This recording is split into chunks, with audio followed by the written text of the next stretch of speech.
My name is Sarah. I am 34 years old. I work as an archivist at the local town library.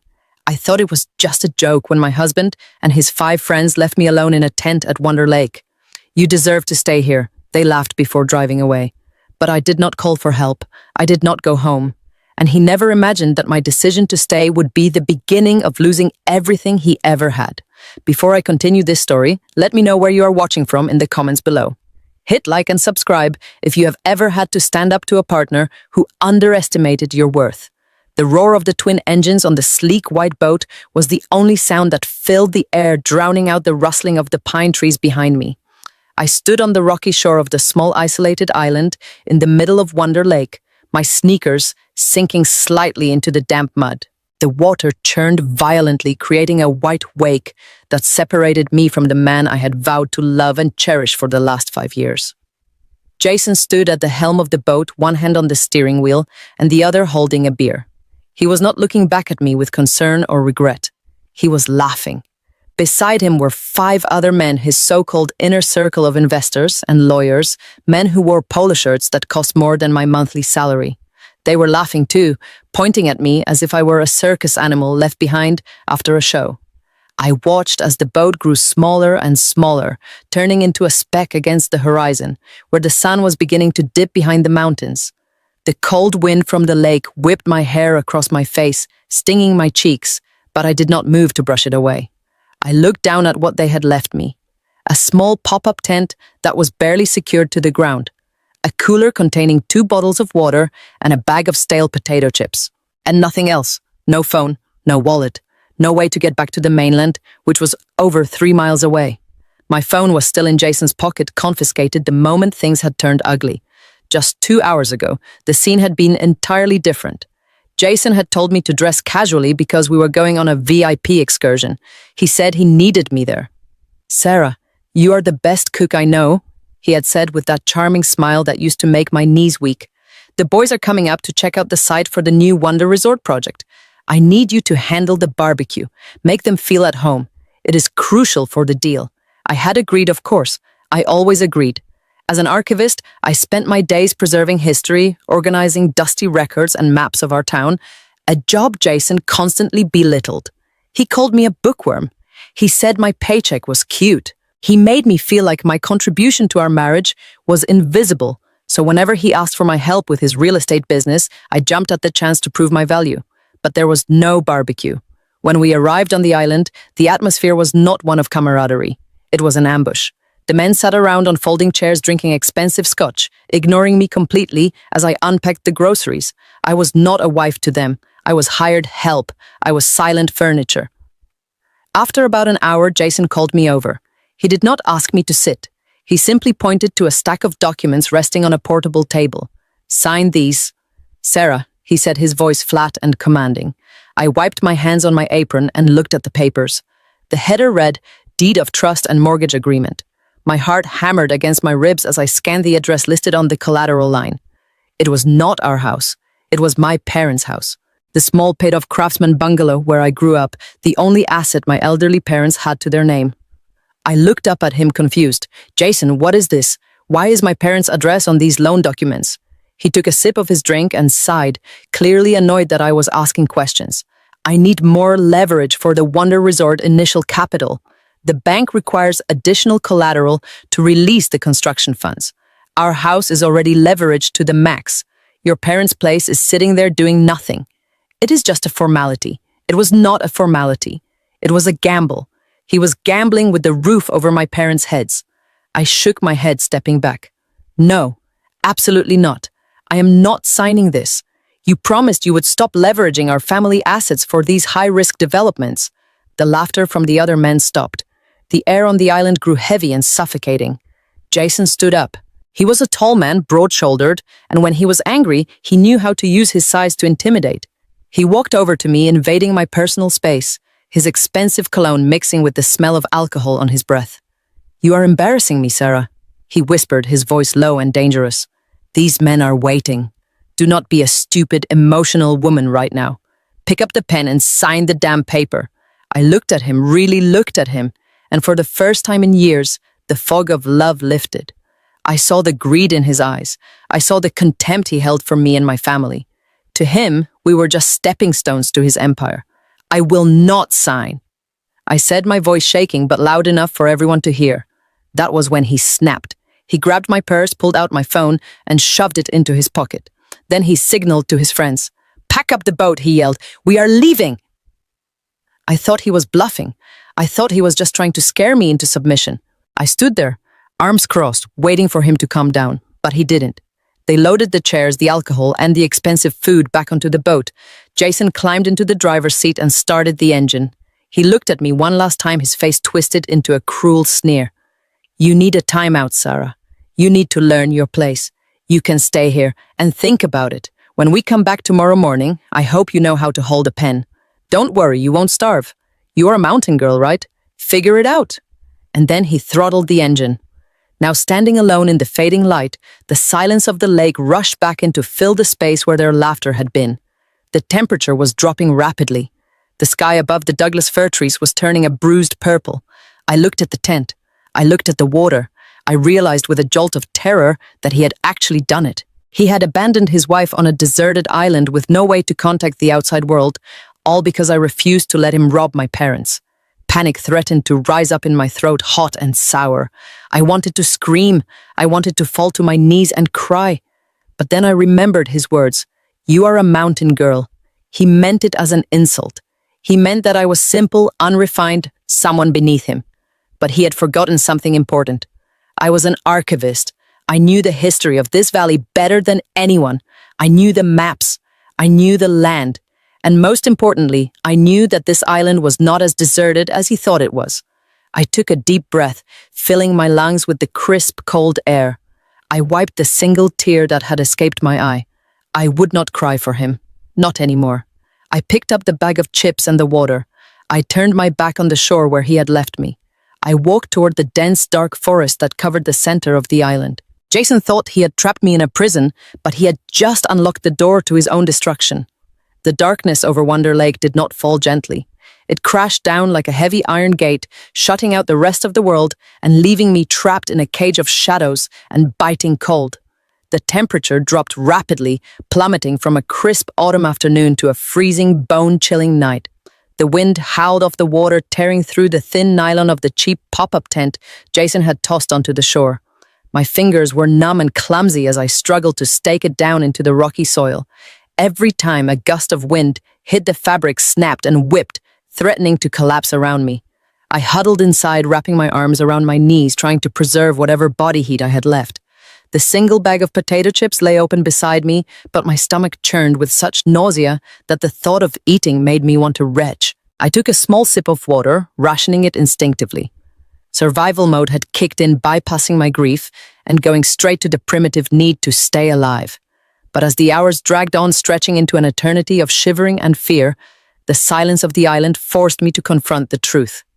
I replayed the scene on the boat over and over in my mind. The way Jason had looked at me, the way his friends had laughed. It wasn't just cruelty. It wasn't just a drunk husband acting out because his wife embarrassed him. It was calculated. It was a strategy. I closed my eyes, and the image of the legal documents burned behind my eyelids. Deed of trust, mortgage agreement, collateral. The address, 42 Maple Drive. That was my parents' house. It was a modest two-bedroom home with a wraparound porch where my father sat every morning to drink his coffee and watch the birds. It was the house where my mother had taught me to bake, where I had scraped my knees on the driveway, where we had celebrated every Christmas for 34 years. They owned it free and clear. It was their safety net, their entire retirement plan. And Jason knew that. He knew everything. My mind began to race, connecting dots I had been too blind or too in love to see before.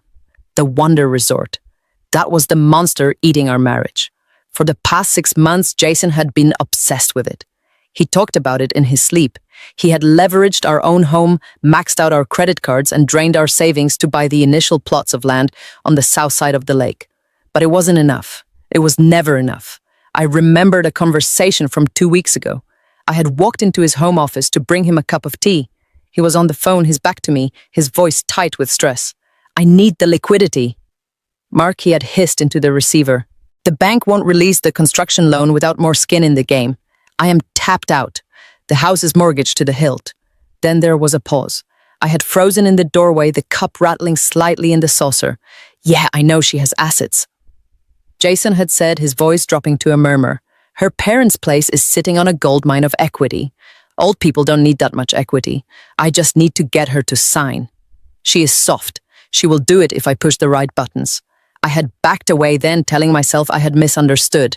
I told myself he was just venting, just brainstorming bad ideas out of desperation. He wouldn't actually steal from my parents. He loved them. He called my father Pops. He brought my mother flowers on her birthday. But sitting here in the freezing dark, listening to the waves slap against the shore, I realized it was all an act. The flowers, the charm, the attentive son-in-law routine. It was all just grooming. He was grooming them, and he was grooming me, preparing us for the slaughter. The realization hit me harder than the cold wind. This wasn't a timeout. This was extortion. He had brought me to this island, isolated me, and humiliated me for one specific purpose: to break me. He thought that a night of fear and cold would soften me up.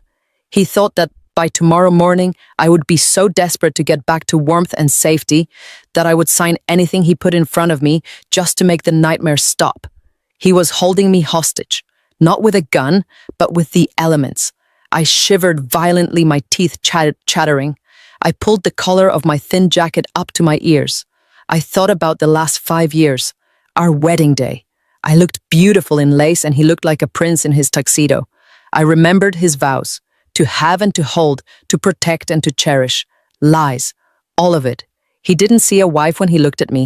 He didn't see a partner. He saw a resource. I was just another asset to be liquidated, another line item on his spreadsheet.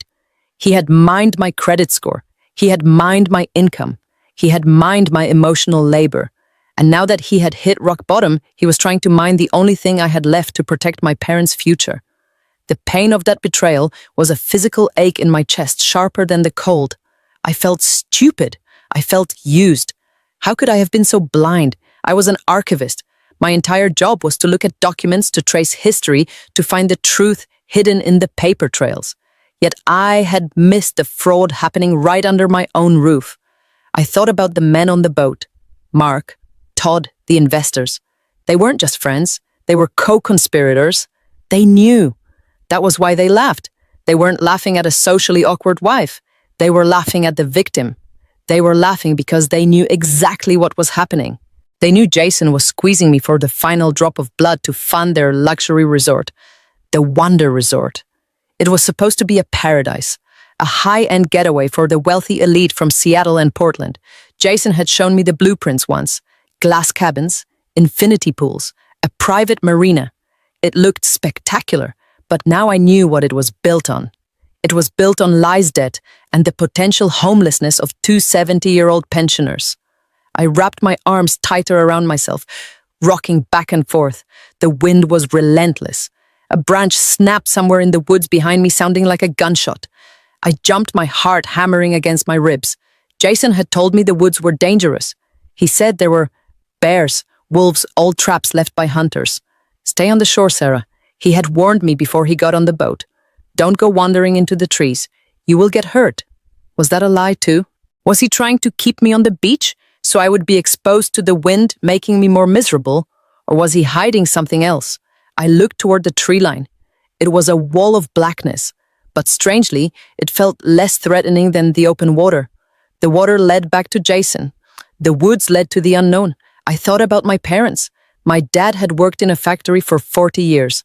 My mom had been a nurse. They had saved every penny to pay off that house. They talked about leaving it to me and my younger brother one day. It was their legacy. If I signed those papers, and if Jason's risky project failed, which it likely would given his desperation, the bank would foreclose. My parents would be on the street. They would lose everything. No. The word formed in my mind, small at first, then growing louder. No. I would not sign. I would freeze to death on this island before I let him take their home. But I didn't want to freeze to death. I wanted to live. I wanted to survive. And more than that, I wanted to make him pay. A new emotion began to simmer beneath the fear and the cold. It was hot and sharp, anger, pure unadulterated rage. It warmed me from the inside out. I stopped shivering for a moment. He thinks I am weak, I whispered to the empty tent. He thinks I am just a mountain girl who got lucky marrying a city developer. He thinks I am a doormat. I remembered how he used to talk down to me at dinner parties. "Oh, Sarah plays with old dusty papers all day," he would say to his rich friends, rolling his eyes. "It is adorable, really. She loves her little history books."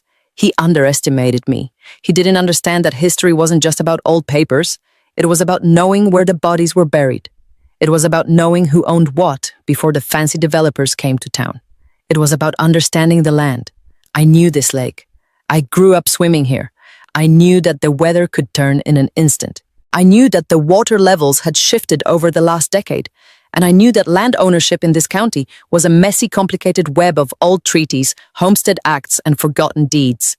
Jason saw the world in broad strokes of profit and loss. I saw the details. And the devil, as they say, is in the details.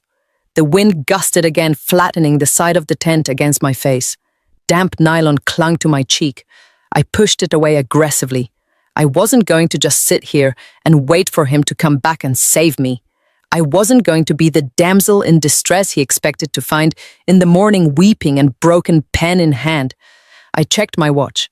It was 3 a.m. The sun would rise in a few hours. When that sun came up, I would not be the same woman who stood on the shore watching the boat leave. That woman was gone. She had drowned in the cold waters of Wonder Lake. The woman who would wake up tomorrow was someone else entirely. Someone dangerous. I lay back down, ignoring the rocks digging into my spine. I forced my breathing to slow. I needed rest. I needed energy. Because tomorrow I wasn't just going to survive. I was going to investigate. Jason had warned me away from the woods. He had been so adamant about it. "Don't go into the woods, Sarah." Why? What was back there that was worse than freezing to death on a beach? My archivist brain kicked into gear. If Jason was trying to acquire land for the resort, and if he was desperate enough to extort his wife, then there had to be a problem with the land he was trying to build on. Developers didn't act this crazy unless there was a snag. A big one. Was it a zoning issue? An environmental protection order? Or was it something about the title itself? I stared up at the dark ceiling of the tent. The pieces of the puzzle were floating in my mind, waiting to be assembled. Jason needed the island. He acted like he owned it, or at least controlled it. But did he? I remembered seeing a map in the library archives a few years ago. A survey map from the 1920s. I couldn't recall the details perfectly, but I remembered a name attached to this island. It wasn't a corporate name. It was a family name. A very old family name. I closed my eyes, willing the memory to surface. The night dragged on a test of endurance. Every hour was a battle against the creeping numbness in my toes and fingers. I did crunches and push-ups in the tiny space to keep my blood flowing. I ate the chips slowly, letting the salt sit on my tongue. I visualized my parents safe in their home. I visualized Jason in a prison cell. By the time the sky began to turn a soft bruised gray, signaling the approach of dawn, I had made a decision. I was done being the victim. I was done being the supportive wife. I was done being Sarah the doormat. I unzipped the tent door. The air was misty and freezing. The lake was calm now, a sheet of steel glass reflecting the gloom. I stood up, my legs stiff and aching. I looked out at the water, half expecting to see the white boat returning to collect its prize. But the lake was empty. I turned around and faced the woods, the dense, dark forest that Jason had forbidden me to enter. The trees stood tall and silent like sentinels guarding a secret. "You think you can starve me out?" "Jason," I said aloud, my voice raspy but steady. "You think you can freeze me into submission?" I took a step toward the tree line. "You forgot who I am. I am not just a guest in your world. I am the historian of this one. And I am going to find out what you are hiding in those trees." I left the tent behind. I left the empty chip bag. I walked toward the forbidden woods, fueled by the burning coal of my anger. I wasn't waiting for him to come back. I was going to find my own way out, and on the way, I was going to find the weapon I needed to destroy him. The sun rose over Wonder Lake with a deceptive brilliance, casting a golden net over the water that mocked the darkness of my situation. I sat on a piece of driftwood, my eyes fixed on the horizon, waiting for the white speck of Jason's boat. I told myself he was just trying to scare me. I told myself that surely by 9 in the morning the game would be over. He would pull up looking smug and victorious, and I would get in silent and cold and we would go home. I had rehearsed what I would say. I would tell him I needed time. I would play the part of the shaken wife just enough to get back to the mainland, back to cell service, back to a lawyer. But 9 o'clock came and went. Then 10. Then noon. The lake remained empty. The only boats I saw were distant fishing vessels miles away, too far to see me waving my bright yellow jacket. By 1 in the afternoon, the sky began to change. The golden light vanished, replaced by a wall of slate-gray clouds rolling in from the north. The temperature, which had risen slightly with the morning sun, plummeted again. The wind picked up no longer just a breeze, but a sharp, biting gale that whipped the surface of the lake into whitecaps. Jason knew the weather patterns here. He had a weather app he checked obsessively for his construction projects. He knew a storm was coming, and he had left me here anyway. This wasn't just a negotiation tactic anymore. This was a siege. He wasn't coming back today. He was going to leave me here through a storm, hoping that when he finally returned, I would be so broken, so traumatized, that I would sign away my parents' home just to get a warm towel. A crack of thunder shook the ground beneath my feet. The first drops of rain hit my face, cold and heavy like stones. My flimsy pop-up tent was already straining against the wind. It would not survive a real storm. If I stayed on the beach, I would be soaked, freezing, and exposed to the lightning. I looked at the woods, the dense, towering wall of pine and fir trees that Jason had forbidden me to enter. Dangerous wasteland, he had called it. Old bear traps, unstable terrain. Don't go back there, Sarah. I stood up, the rain beginning to soak through my thin clothes. I looked at the water, churning and violent. Then I looked at the trees. If Jason lied about loving me, if he lied about the mortgage, if he lied about his finances, why would he tell the truth about the woods? He didn't want to protect me from bears. He wanted to keep me away from something else. I grabbed the small cooler. It was heavy, but I needed the water. I left the tent. It was useless now anyway. I turned my back on the angry lake and walked straight toward the tree line. The moment I stepped into the forest, the wind died down, blocked by the massive trunks of the ancient trees. But the darkness was immediate. The canopy was so thick that it felt like evening, even though it was barely mid-afternoon. The ground was covered in a thick layer of pine needles and ferns, soft and damp. I walked cautiously, my heart pounding in my ears. I kept waiting to hear the snap of a bear trap or the growl of a predator, but the only sound was the rain hammering against the roof of the forest high above and my own ragged breathing. As I pushed deeper, climbing a slight incline, I realized something strange. The underbrush wasn't wild. There was a faint path here. It was overgrown, covered in years of debris, but it was definitely a trail. Someone had walked here before. Someone had cleared these stones. Jason had said this island was uninhabited.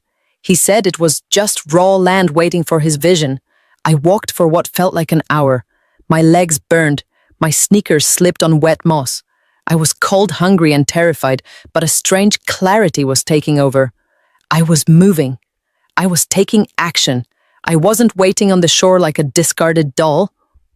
Suddenly, the trees thinned. I stumbled into a small clearing sheltered by a ring of massive cedars. I stopped dead in my tracks. I dropped the cooler. There, tucked against the side of a granite rock face, was a cabin. It wasn't a ruin. It wasn't a pile of rotting logs as I had expected. It was old, yes. The wood was weathered to a silver gray and moss grew in thick patches on the roof. But it was sturdy. The windows were intact, though dark. There was a stack of firewood neatly piled under the eaves of a small porch. A chimney rose from the side of the house built from river stones. My breath caught in my throat. Jason had lied. Again. He had told the investors that this island was unclaimed territory, a blank slate for his resort. He had told me it was dangerous wilderness. But this was a home. I took a step forward, trembling. Was anyone inside? Was it a squatter, a hermit, or was it something else entirely? The storm outside the forest was raging now, the wind howling through the treetops like a banshee. But here in this hidden clearing, it was quiet. I walked up the wooden steps of the porch. They creaked under my weight, a sound that seemed to echo like a gunshot in the silence. I reached out a shaking hand and knocked on the heavy oak door. "Hello," I called out. My voice sounded weak, cracked from lack of use. "Is anyone there? Please, I am lost." Silence. I knocked again harder this time. The desperation was clawing at me. If this cabin was locked, if it was empty, I would at least have a dry place to sleep on the porch. But then I heard it. A sound from inside. The distinct click of a lock turning. I froze. I hadn't expected it to actually open. The door creaked inward slowly. It didn't fling open. It just cracked enough to reveal darkness. I held my breath. From the shadows, a voice emerged. It wasn't the voice of a monster. It wasn't the voice of a bear. It was the voice of a woman. But it was sharp, commanding, and loaded with the click of a shotgun hammer being pulled back. "You have 3 seconds to give me one good reason why I shouldn't put a hole in your chest," the voice rasped. I stared into the darkness, water dripping from my hair, shivering uncontrollably.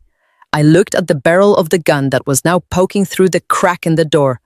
"I am Jason's wife," I whispered, the words tumbling out before I could think. "And he left me here to die." The door didn't close. The gun didn't lower, but the silence that followed was heavy with judgment. "He left you," the voice repeated. It wasn't a question. It sounded almost amused. Yes, I sobbed, my strength finally giving way. "He wants my parents' house. I wouldn't sign. He left me." The door swung open fully then. Standing there was an elderly woman. She was small, withered, with wild gray hair, but her eyes were sharp as flint. She held a double-barreled shotgun with the ease of someone who had used it for decades. She looked me up and down, taking in my expensive but ruined clothes, my shivering frame, the terror in my eyes. She didn't smile, but she lowered the gun. "Well," she said, stepping aside, "don't just stand there dripping on my porch. Come inside. It seems we have a common enemy, and I have a pot of tea that is getting cold." I stepped across the threshold, leaving the storm and my old life behind. I had gone into the woods looking for shelter. I had found a war room. The heavy oak door clicked shut behind me, sealing out the roar of the storm and the terrifying reality of the lake. The silence inside the cabin was sudden and absolute, broken only by the crackling of a fire in the stone hearth and the rhythmic dripping of water from my clothes onto the floorboards. I stood there, shivering uncontrollably, my eyes adjusting to the dim amber light. The warmth of the room hit me like a physical blow, thawing the numbness in my skin, but making my teeth chatter even harder. I clutched the straps of my life jacket, my knuckles white, staring at the woman who had just lowered a double-barreled shotgun from my face. She was not what I expected. The local kids in town whispered about the Witch of Wonder Lake, a terrifying specter who supposedly haunted the woods and ate stray hikers.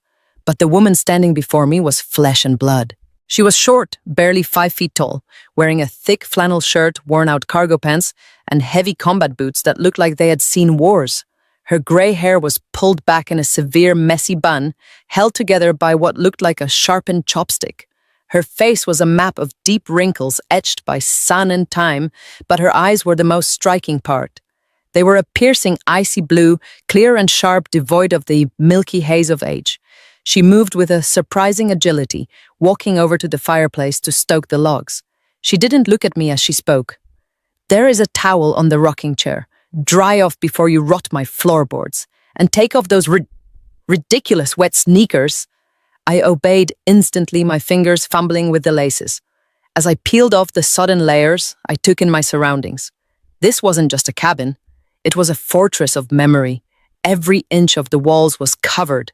There were shelves overflowing with leather-bound books, jars of dried herbs, and strange antique tools I couldn't identify. But as an archivist, my eyes were immediately drawn to the papers. There were maps, hundreds of them. Some were rolled up in baskets, others were pinned to the log walls.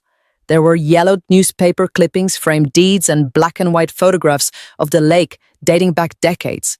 It looked less like a hermit's den and more like a chaotic private museum. I wrapped the rough wool towel around my shoulders and stepped closer to the fire, the heat stinging my frozen toes. "Thank you," I whispered. "You saved my life." The woman snorted, stabbing at a burning log with an iron poker. "I didn't save you. You walked in here on your own 2 feet. I just decided not to shoot you. There is a difference." She turned to face me, leaning on the poker like a cane. She studied me for a long moment, her gaze dissecting me. "You said you are Jason's wife." "Jason who?" "Jason Miller," I said, the name tasting like ash in my mouth. "He's a developer. He's building the Wonder Resort." The woman's expression didn't change, but the air in the room seemed to drop a few degrees. She walked over to a small wooden table and poured a dark, steaming liquid from an iron kettle into 2 chipped mugs. She shoved one into my hands. "Drink.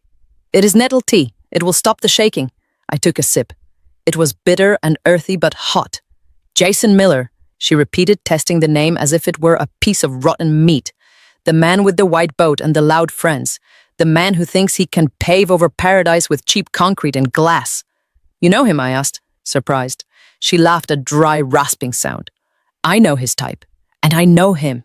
He has been buzzing around this island like a persistent bluebottle fly for 6 months, sending drones over the trees, sending surveyors to the shoreline. He thinks nobody lives here. He thinks this place is dead." I looked around the room confused. But why? Why would he think that? This place is clearly lived in. "Because he sees what he wants to see," she snapped. "He sees a gold mine. He doesn't see the history, and he certainly doesn't see me. I have made sure of that." She sat down in a leather armchair that looked as old as she was, gesturing for me to take the stool opposite her. "My name is Margaret," she said. "Margaret," I repeated. "Wait, Margaret Thorne." She raised an eyebrow. I felt a jolt of recognition. Working in the town library archives, I had seen that name on the founding documents of the county. The Thornes were the original settlers.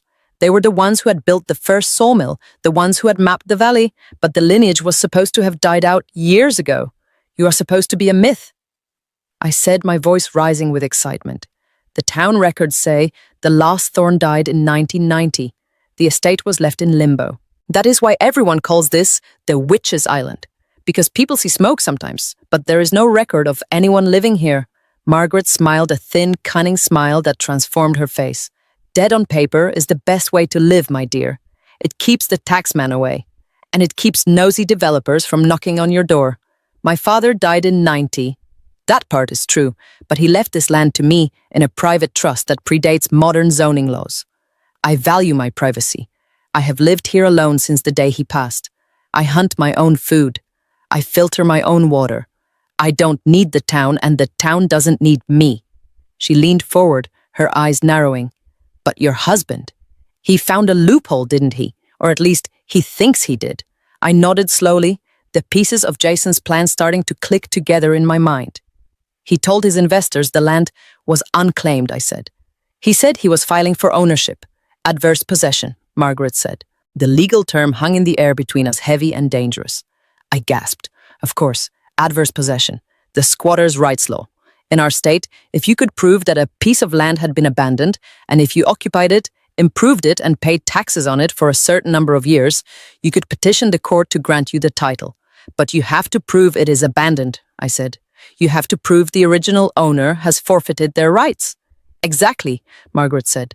"And since I am technically a ghost in the system, and since I don't have a mailbox or a digital footprint, Mr. Miller thinks he has found a free lunch. He has been filing false affidavits. I have seen the notices posted on the trees at the edge of the property line. He tears them down as soon as he puts them up, so I won't see them. He's manufacturing a paper trail to show the court that he has been maintaining this land." She stood up and walked to a large map pinned to the wall. It was a hand-drawn survey of the entire lake, dated 1920. "He thinks he can come in here, bulldoze my cabin, and claim he cleaned up a derelict site. Once the bulldozers run, there is no proof I ever lived here. My books, my history, my life. It would all be debris in a dumpster. He plans to erase me." I stood up and walked over to stand beside her. I traced the property line on the map with my finger. It encompassed not just the island, but the entire southern shoreline where Jason had already started clearing trees. "He is already building on the mainland," I said. "He has taken deposits. He owes millions. He is building on my land." Margaret corrected, her voice hard as steel. "The Thorne estate extends to the high water mark on the south shore. Those trees he cut down, that was illegal logging. Those fences he put up, trespassing." She turned to look at me, and for the first time I saw a flicker of vulnerability in her iron gaze. "I am old Sarah. I can handle a shotgun and I can survive a winter, but I cannot fight a corporation in a courtroom. I don't have a lawyer. I don't have a computer. I don't even have a birth certificate that isn't crumbling to dust. If he brings the bulldozers next week, like I heard his men talking about, I can't stop them alone. I can shoot one or two maybe, but then I go to jail and he wins anyway. She looked down at her hands, which were trembling slightly. I was ready to die here, defending my porch. That was my plan. To go out fighting. I looked at this woman, this keeper of history, this survivor who had been erased by the modern world. I thought about Jason laughing on his boat. I thought about him telling me to sign the mortgage on my parents' house. He wasn't just stealing from my parents, he was stealing from Margaret. He was a predator who preyed on the elderly, the forgotten, and the perceived weak. He thought Margaret was a ghost. He thought I was a doormat. But he was wrong about both of us. I looked at the shelves of documents again. My heart began to race, not with fear, but with the thrill of the hunt. This wasn't just a cabin. It was an evidence locker. Margaret, I said, my voice steady and strong, you don't need to shoot anyone. And you don't need a computer. You have something better. She looked at me questioning. You have the original deeds, I said, pointing to a framed document above the mantel. You have the continuous occupancy records. You have the diaries. You have the physical proof that this land has never been abandoned. I walked over to the shelf and pulled down a ledger. I opened it to see handwritten entries of weather patterns, garden yields, and maintenance logs dating from 1990 to yesterday. This, I said, tapping the page. In a court of law, this is gold. This proves he's lying about adverse possession. This proves fraud. Margaret looked at the ledger, then back at me. A slow realization dawned in her eyes. He needs to prove the land is empty, she said, and we can prove it has been loved and lived in every single day I finished. I looked at Margaret. I am an archivist, Margaret. I organize history for a living. Jason thinks my job is a joke. He thinks I just play with old paper. But he forgot that paper is what decides who owns the world. I took a deep breath. I can help you. I can organize this. I can build a case that no judge can ignore. We can stop him. We can take everything he has built because he built it on your dirt. Margaret stared at me for a long silence. The fire crackled, casting long dancing shadows on the walls. Then slowly she extended her calloused hand. You are staying here tonight, she said. Not as a guest, but as my partner. I shook her hand. It was rough and warm. Partner, I agreed. Outside, the storm raged on, tearing at the trees and churning the lake. But inside the cabin, the fear was gone. I looked at the maps, the ledgers, and the shotgun leaning against the wall. Jason had left me on this island to break me. He had left me to die of exposure or come crawling back to him. Instead, he had introduced me to the one person on earth who had the power to destroy him. He had pushed his wife and his victim into the same room. I smiled, and it was a cold, dangerous smile. Let's get to work, Margaret, I said. I want to be ready when he comes back. The storm outside continued to batter the cabin, but inside the atmosphere had shifted from survival to strategy. The wooden table previously cluttered with dried herbs and empty mugs was now my command center. Margaret sat in her armchair wrapped in a wool blanket, watching me with a mixture of skepticism and curiosity. She looked frail in the firelight, her earlier bravado dampened by the physical toll of the night, but her eyes remained sharp. I moved the oil lamp closer to the center of the table. For the first time in years, I didn't feel like the boring, invisible wife Jason had treated me as. I felt like a professional. This was my domain. The smell of old paper, the texture of brittle parchment, the scent of dust and ink, this was where I thrived. Jason saw a pile of trash. I saw a timeline. I saw a narrative. And I knew that if I looked closely enough, I would find the lie. I started sorting. I created 3 piles. The first pile was the historical foundation. These were the original deeds from 1920 signed by Margaret's grandfather, Silas Thorne. They were beautiful documents, handwritten in elegant cursive on thick cotton-based paper. They established the incontestable fact that the Thorne family had purchased this land, all 50 acres of it, including the island and the southern shoreline, long before the town of Wonder Lake was even incorporated. I found tax receipts from the 1950s, 60s, and 70s, every year paid in full. This was crucial. It proved continuous ownership. The second pile was the personal history, diaries, letters, maintenance logs. These proved occupancy. Jason's claim of adverse possession relied on the idea that the land was abandoned, that no one was caring for it. But here, in a leather-bound journal from last year, Margaret had detailed the repair of the roof. In another entry from 6 months ago, she noted the migration patterns of the herons. These weren't just scribbles, they were legal proof of life. But it was the third pile that made my blood run cold. This pile contained the correspondence from the outside world.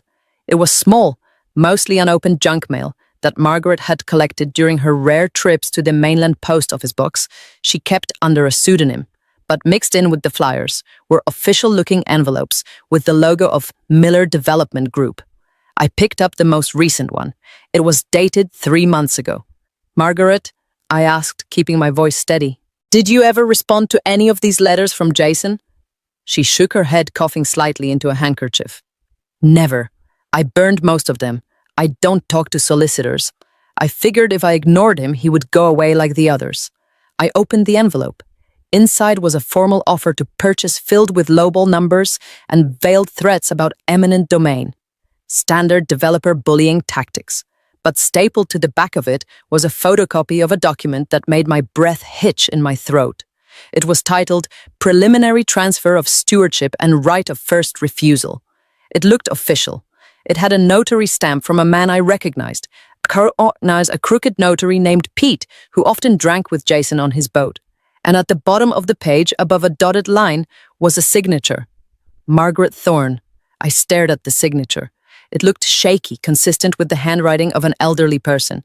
It looked authentic.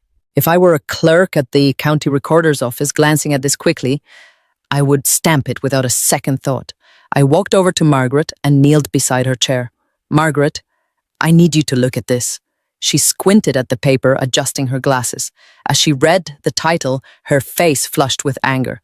"I never signed this." She spat her hand, trembling as she touched the paper. "I have never signed anything for that man.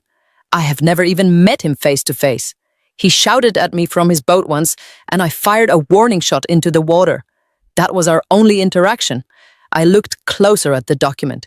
I pulled out a magnifying glass from my archivist kit, which I always carried in my purse. The purse Jason had thankfully not thrown into the lake. I held the glass over the signature. "It is a forgery," I whispered. "But it is a good one? How can you tell?" Margaret asked. "Look here." I pointed to the loop of the letter G in her name. "See how the ink density is perfectly uniform? When a human writes with a pen, especially an older person with a slight tremor, the pressure varies. The line gets thick and thin. This line is flat. And here on the edge of the T, there is a microscopic pixelation." I looked up at her. "He didn't write this. He traced it.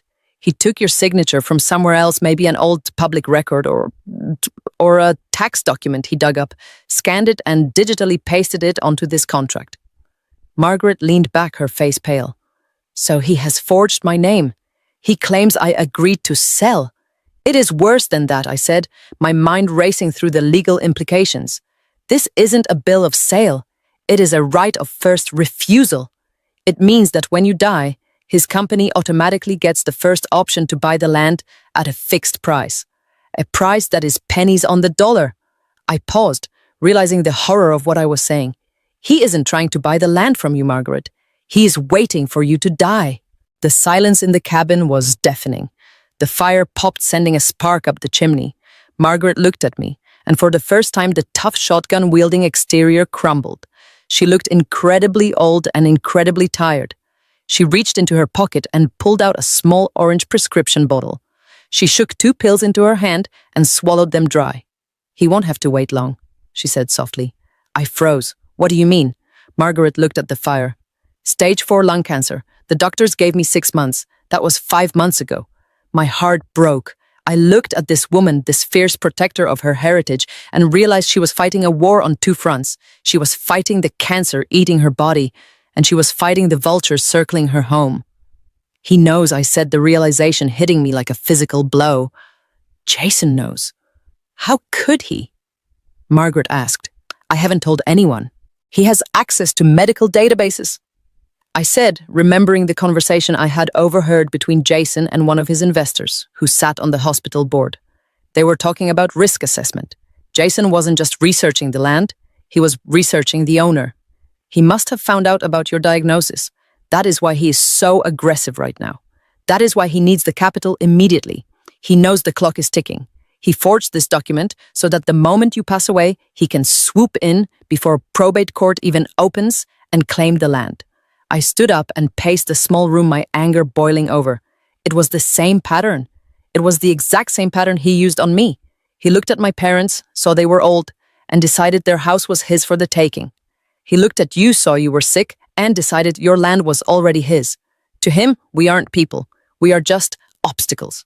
We are just expiration dates waiting to happen. I looked at the forged document again. This wasn't just fraud. This was predatory. It was evil. Margaret looked up at me. Her eyes were wet. I thought I could hold on, she whispered. I thought I could outlive his ambition. But I am tired, Sarah. I am so tired. And now knowing he's out there waiting for me to take my last breath so he can pour concrete over my grandfather's grave, it makes me want to give up.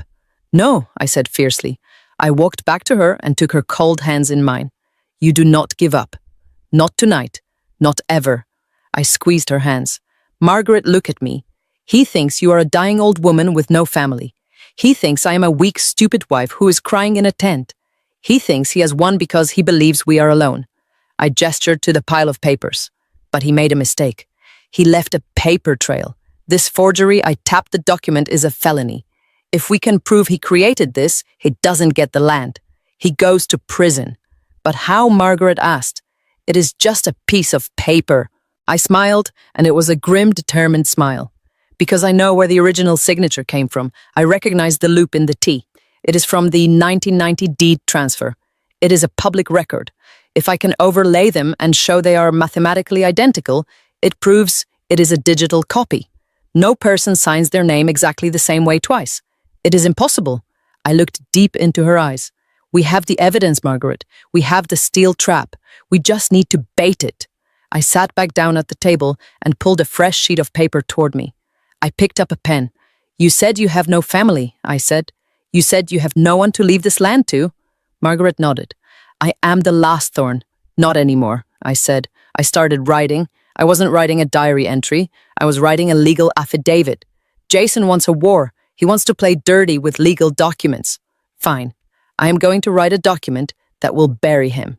I looked at Margaret. We are going to create a land trust. Tonight. We are going to backdate the intent based on your journals to prove this was your wish long before Jason showed up. And you are going to appoint a trustee to manage it. Someone who knows the history. Someone who isn't afraid of him. Margaret looked at me, a spark of hope igniting in her blue eyes. You, she said. Me, I answered.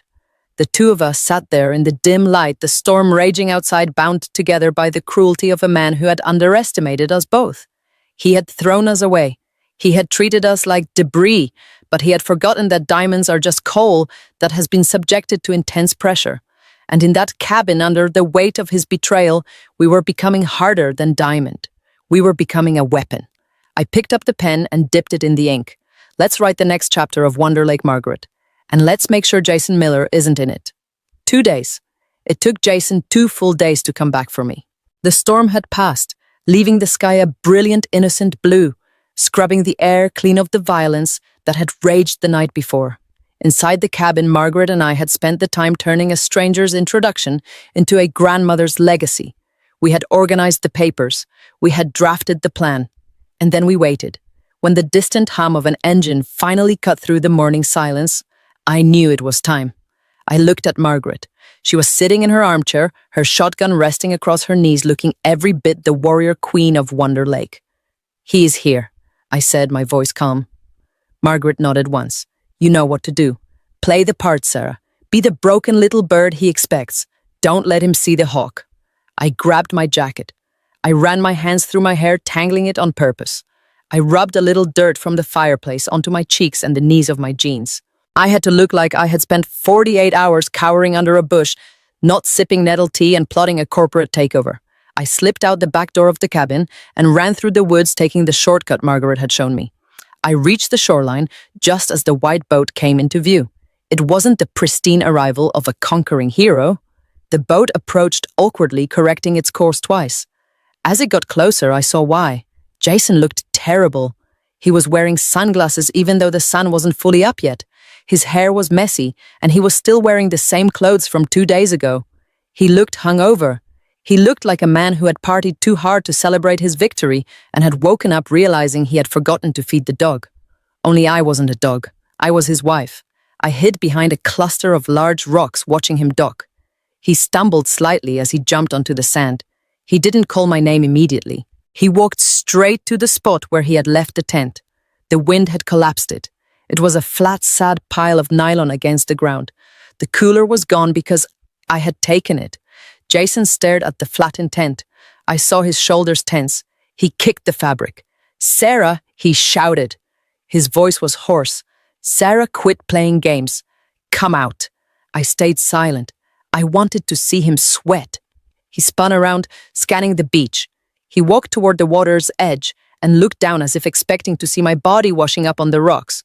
He took off his sunglasses, and I saw the red-rimmed eyes of a man who wasn't afraid of losing his wife, but was terrified of a manslaughter charge. "Damn it, Sarah," he muttered loud enough for me to hear. "You better not be dead. I can't deal with the police right now. The investors are coming on Monday." That was all I needed to hear. No guilt, no love, just logistics. I stepped out from behind the rocks. I made sure to hunch my shoulders to drag my feet. I let my hands tremble visibly. "Jason," I croaked. He whipped around. When he saw me, relief washed over his face, followed instantly by anger. He marched over to me, grabbing my upper arm. He didn't hug me. He didn't ask if I was hurt. He shook me. "Where were you?" he hissed. "I have been calling for 5 minutes. Why didn't you answer?" I let out a sob, a fake, ragged sound that I had practiced in the mirror of the cabin. I was scared, I whispered, looking at my feet. "The storm. I hid in the woods. I thought I was going to die." Jason let go of my arm and stepped back, looking me up and down with disgust. "Well, you didn't die. You are just dirty. Look at you. You look like a homeless person." He ran a hand through his hair, exhaling sharply. "God, you're so dramatic. I told you I would come back. I just got held up. Business meeting ran late." He lied so easily. It was breathtaking. A business meeting that lasted 48 hours and smelled like stale tequila. "Get in the boat," he commanded. "We are going home. And clean yourself up before we get to the marina. I don't want people thinking I abuse you." I climbed into the boat, keeping my head down. As he started the engine, he looked at me over his shoulder. The engine roared to life, drowning out the peace of the lake. So he shouted over the noise. "Did you think about what I said? Did you think about the house?" I looked at him. I summoned every ounce of submissiveness I had ever possessed in the early years of our marriage. I made my eyes wide and watery. "Yes," I shouted back. "I thought about it. You were right, Jason. I don't want to fight anymore. I just want to go home. I will sign." A slow, predatory smile spread across his face. It was the smile of a man who had gambled big and won. He didn't know the deck was stacked. He didn't know he was holding a losing hand. "Good girl," he said. "I knew you would come to your senses." The ride back to the mainland was a blur. Jason was in high spirits, whistling as he docked the boat. He drove us home in his Range Rover, talking nonstop about the groundbreaking ceremony, about how rich we were going to be, about how he was going to buy a new Porsche next month. I sat in the passenger seat, nodding, clutching my hands in my lap, but my mind was already executing phase 2. When we got home, Jason went straight to the shower. He told me to have the papers ready on the dining table by the time he got out. I went to my home office. I printed the mortgage documents. I signed them, but I signed them with a pen I had bought years ago for scrapbooking a pen with ink that disappeared when exposed to heat. It was a petty trick, a stall tactic, but it would hold up long enough for me to execute the real plan. I left the papers on the table. When Jason came downstairs smelling of soap and arrogance, he picked them up. He scanned the signature. He kissed me on the cheek, a cold, wet peck. "I am going to the office to file these and meet the boys," he said. "We have some celebrating to do. You stay here. Rest. You look like hell." He grabbed his keys and left. The moment the front door clicked shut, I dropped the act. I stood up straight. The trembling stopped. I walked to the window and watched his car disappear down the driveway. Then I moved. I didn't rest. I didn't shower. I grabbed my car keys and drove straight to the bank. I withdrew $5,000 in cash from a personal emergency account Jason didn't know existed, money I had saved from my grandmother's inheritance years ago. Then I drove to the private marina on the other side of the lake, the one the fishermen used, not the yacht club crowd. I found a man named Old Tom, a grumpy local who rented out fishing charters. I had known him since I was a kid. "Tom," I said, handing him $500 cash. "I need a favor." No questions, no logs. Tom looked at the money, then at me. What do you need, Sarah? I need you to take me to the island, and I need you to help me bring a sick friend back. She can't walk well. We need to be invisible. Tom nodded. Get in. The extraction was swift and silent. We approached the island from the north side, hidden from the main boating channels. Margaret was waiting on the porch, a small suitcase by her side. She looked frail in the daylight, her skin translucent, but she walked to the boat with her head held high. She didn't look back at the cabin. She knew just as I did that the next time we saw it, the war would be over one way or another. We brought her back to the mainland. I didn't take her to the local hospital where Jason had spies. I drove 2 hours south to a private assisted living facility called Silver Creek Manor. It was expensive, discreet, and secure. I paid the deposit in cash. We registered her under the name Jane Sterling. Once she was settled in a private room with a view of a garden, I called the notary. Not Pete, Jason's crook friend. I called a mobile notary from 3 towns over, a woman who didn't know Jason Miller from Adam. She arrived at the facility at 7 in the evening.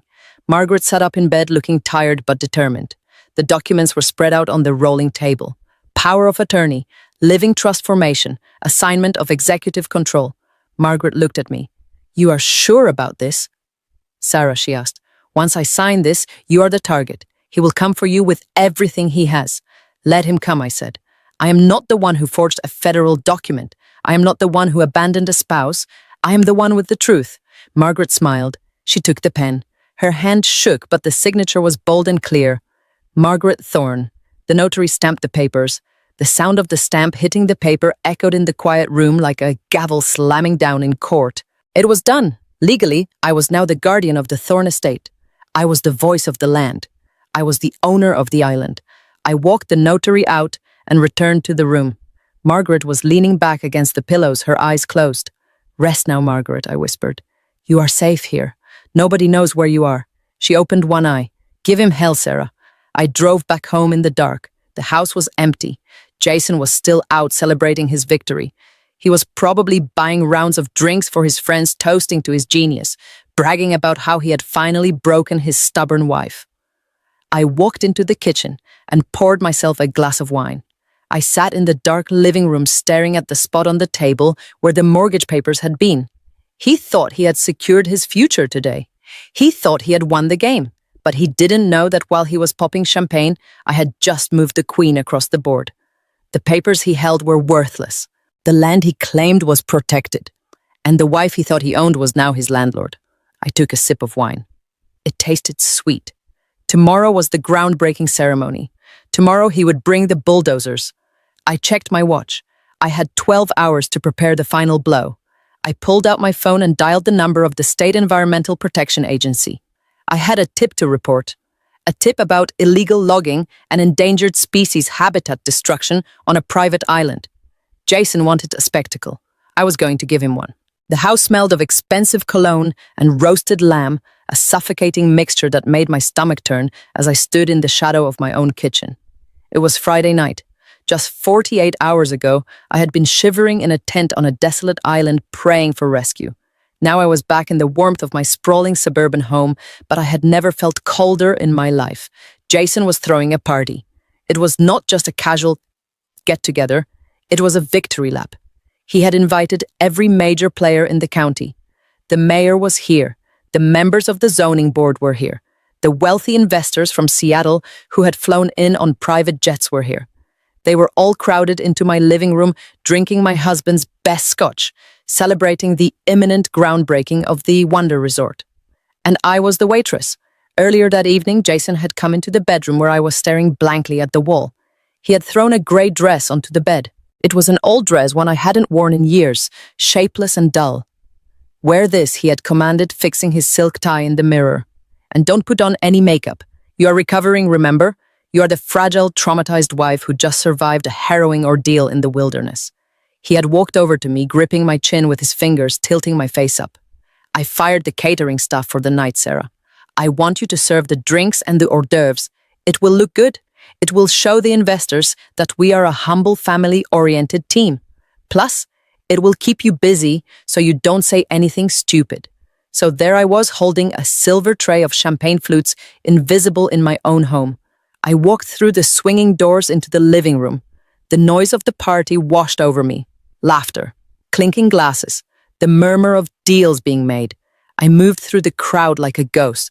I saw faces I recognized. People who had come to our wedding. People who had eaten at our dinner table. They looked at me with a mixture of pity and discomfort. They whispered as I passed, "Is that her? She looks terrible." I heard she had a mental breakdown and ran off into the woods. Jason had already spun the narrative. He hadn't told them he abandoned me. He told them I had wandered off. He told them I was unstable. He was painting a picture of a devoted husband dealing with a crazy burden of a wife.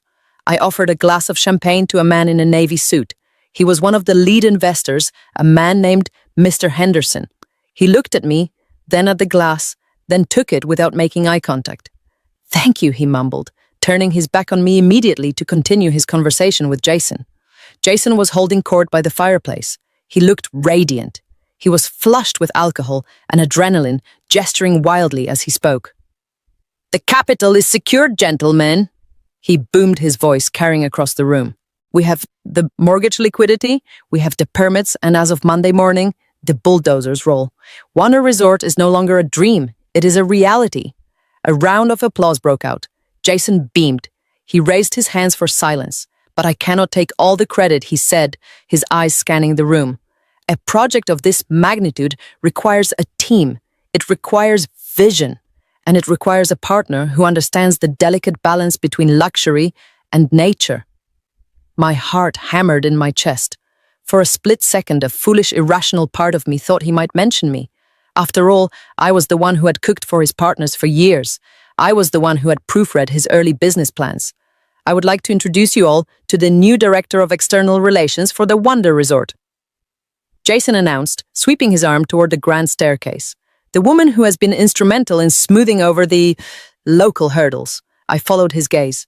Descending the stairs was a woman I had never met, but I knew her instantly. She was tall, blonde, and stunningly beautiful in a red silk gown that clung to her curves like a second skin. She was wearing diamond earrings that glittered under the chandelier. It was Vanessa. I knew her name because I had seen it on the caller ID of Jason's phone late at night. I had seen it on credit card statements for dinners at restaurants I had never been to. She walked down the stairs with the confidence of a queen. She didn't look like an employee. She looked like the lady of the house. Vanessa reached the bottom of the stairs and walked straight to Jason.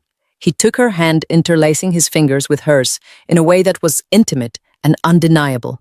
"This is Vanessa," Jason said, looking at her with a hunger he hadn't shown me in a decade. "She's the future of our brand."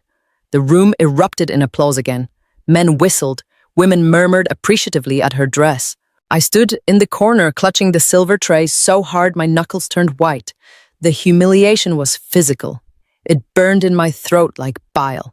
He had brought his mistress into our home, given her a title, and paraded her in front of our friends and business partners while I stood 10 feet away holding a tray of appetizers. Vanessa smiled at the crowd, then her eyes landed on me. Her smile didn't waver, but her eyes were cold, hard flints of amusement. She walked over to me, Jason trailing behind her like a puppy. "Oh, this must be Sarah, Vanessa," said her voice smooth and syrupy. "Jason has told me so much about you." She reached out and took a glass of champagne from my tray. "Thank you, dear," she said. Then she leaned in closer, dropping her voice so only I could hear. "You missed a spot on the rim. Try to be more careful next time." She winked and turned back to Jason. I wanted to scream. I wanted to throw the tray at her perfect, polished face. I wanted to tear that red dress off her and scream the truth to everyone in the room, but I didn't. I remembered Margaret. I remembered the plan. I remembered the document signed in the nursing home. "Patience, Sarah. Patience is the weapon." I lowered my eyes and bobbed my head. "I am sorry," I whispered. Jason laughed. He wrapped an arm around Vanessa's waist and looked at the group of investors who had gathered around them. "You have to forgive my wife," he said, his voice dripping with fake sympathy. "She is not quite herself." He gestured to me as if I were an exhibit in a zoo.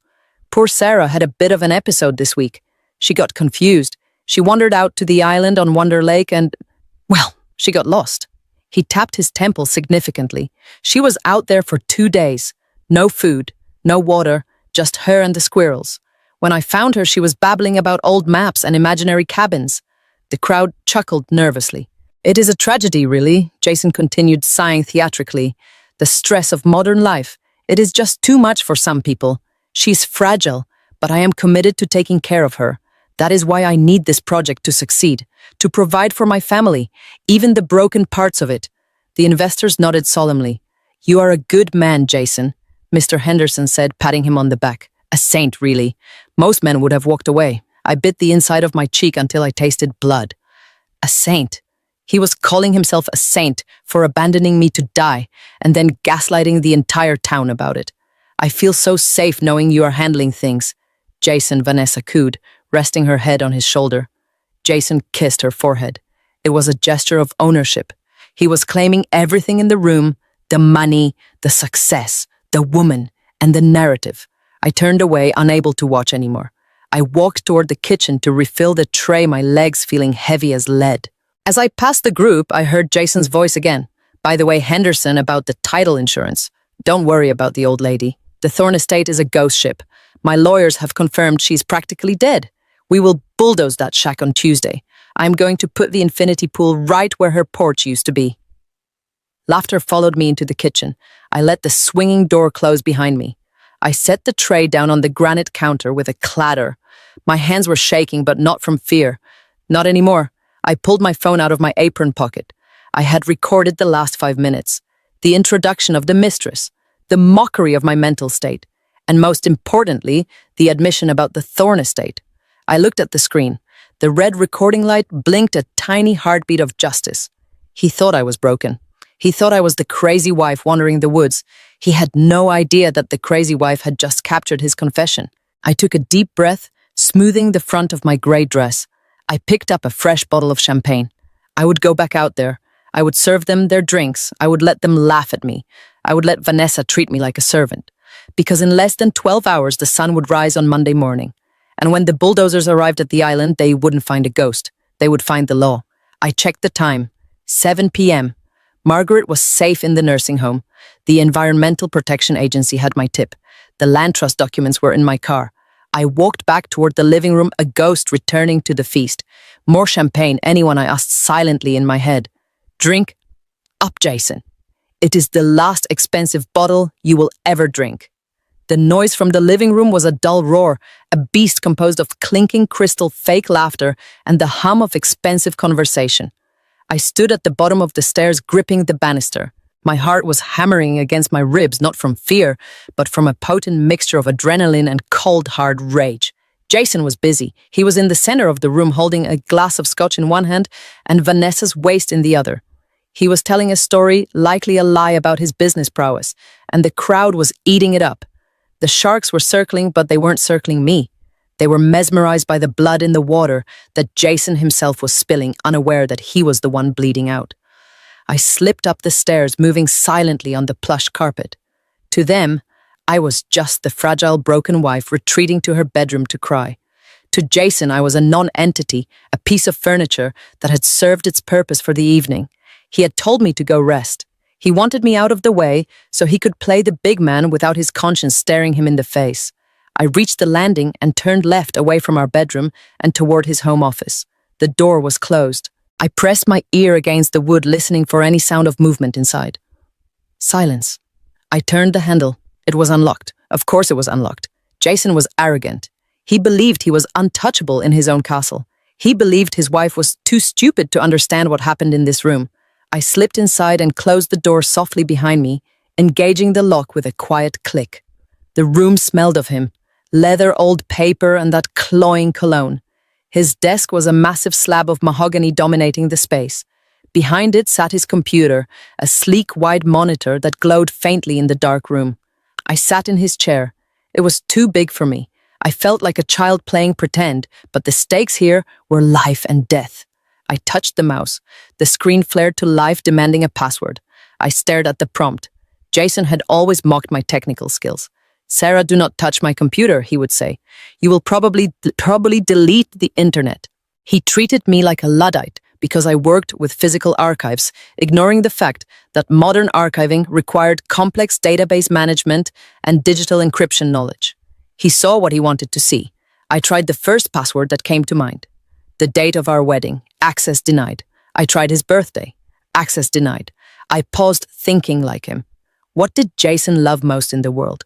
What was the driving force of his existence? I typed in one word, wonder. The screen unlocked. I almost laughed out loud. It was so pathetic, so predictable. His ego was his firewall, and it was paper thin. I didn't waste time looking at his emails. I knew what I would find there. Love letters to Vanessa, mocking exchanges with his friends about me. I didn't need to hurt my own feelings. I needed to hurt his wallet. I opened the file explorer. My eyes scanned the directories with the speed of a professional. I wasn't looking for photos. I was looking for the money. I found a folder labeled Project Wonder, Investors. I double-clicked it. Inside, there were subfolders for various investment firms, but one folder stood out. It was labeled Blackwood Capital, Executed Contracts. Blackwood Capital. I knew that name. They were hard money lenders, the kind of firm you went to when the bank said no. They were known as the Sharks of Seattle. They didn't just want interest, they wanted blood. I opened the folder. There was a PDF file named Master Investment Agreement. Final. I opened it. The document was 40 pages long. I scrolled past the boilerplate legal text, my eyes searching for the numbers. I found them on page 5.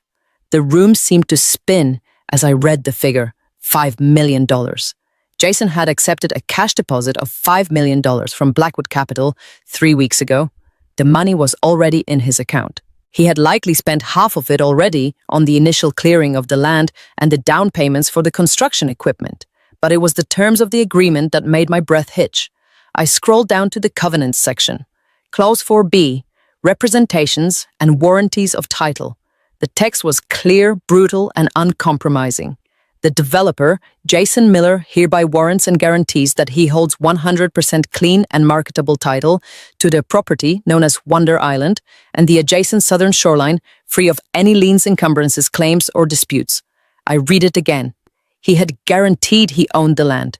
He had lied in a legal contract to a predatory lender. I scrolled further down to the default and penalties section. This was where the trap snapped shut. In the event that the developer fails to deliver the clean title by the closing date of October 15th, or if any valid third-party claim arises against the property, the developer shall be considered in material default. I checked the calendar on the wall. October 15th was next Tuesday, the day after the groundbreaking. I read on. Penalty for material default.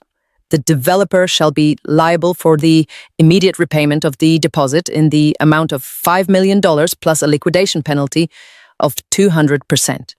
200%. That was $10 million, plus the original $15 million. If Jason couldn't produce the deed to Margaret's land by Tuesday, he would owe Blackwood Capital $15 million immediately. But it got worse. I found a clause at the very bottom in bold text. Fraud provision.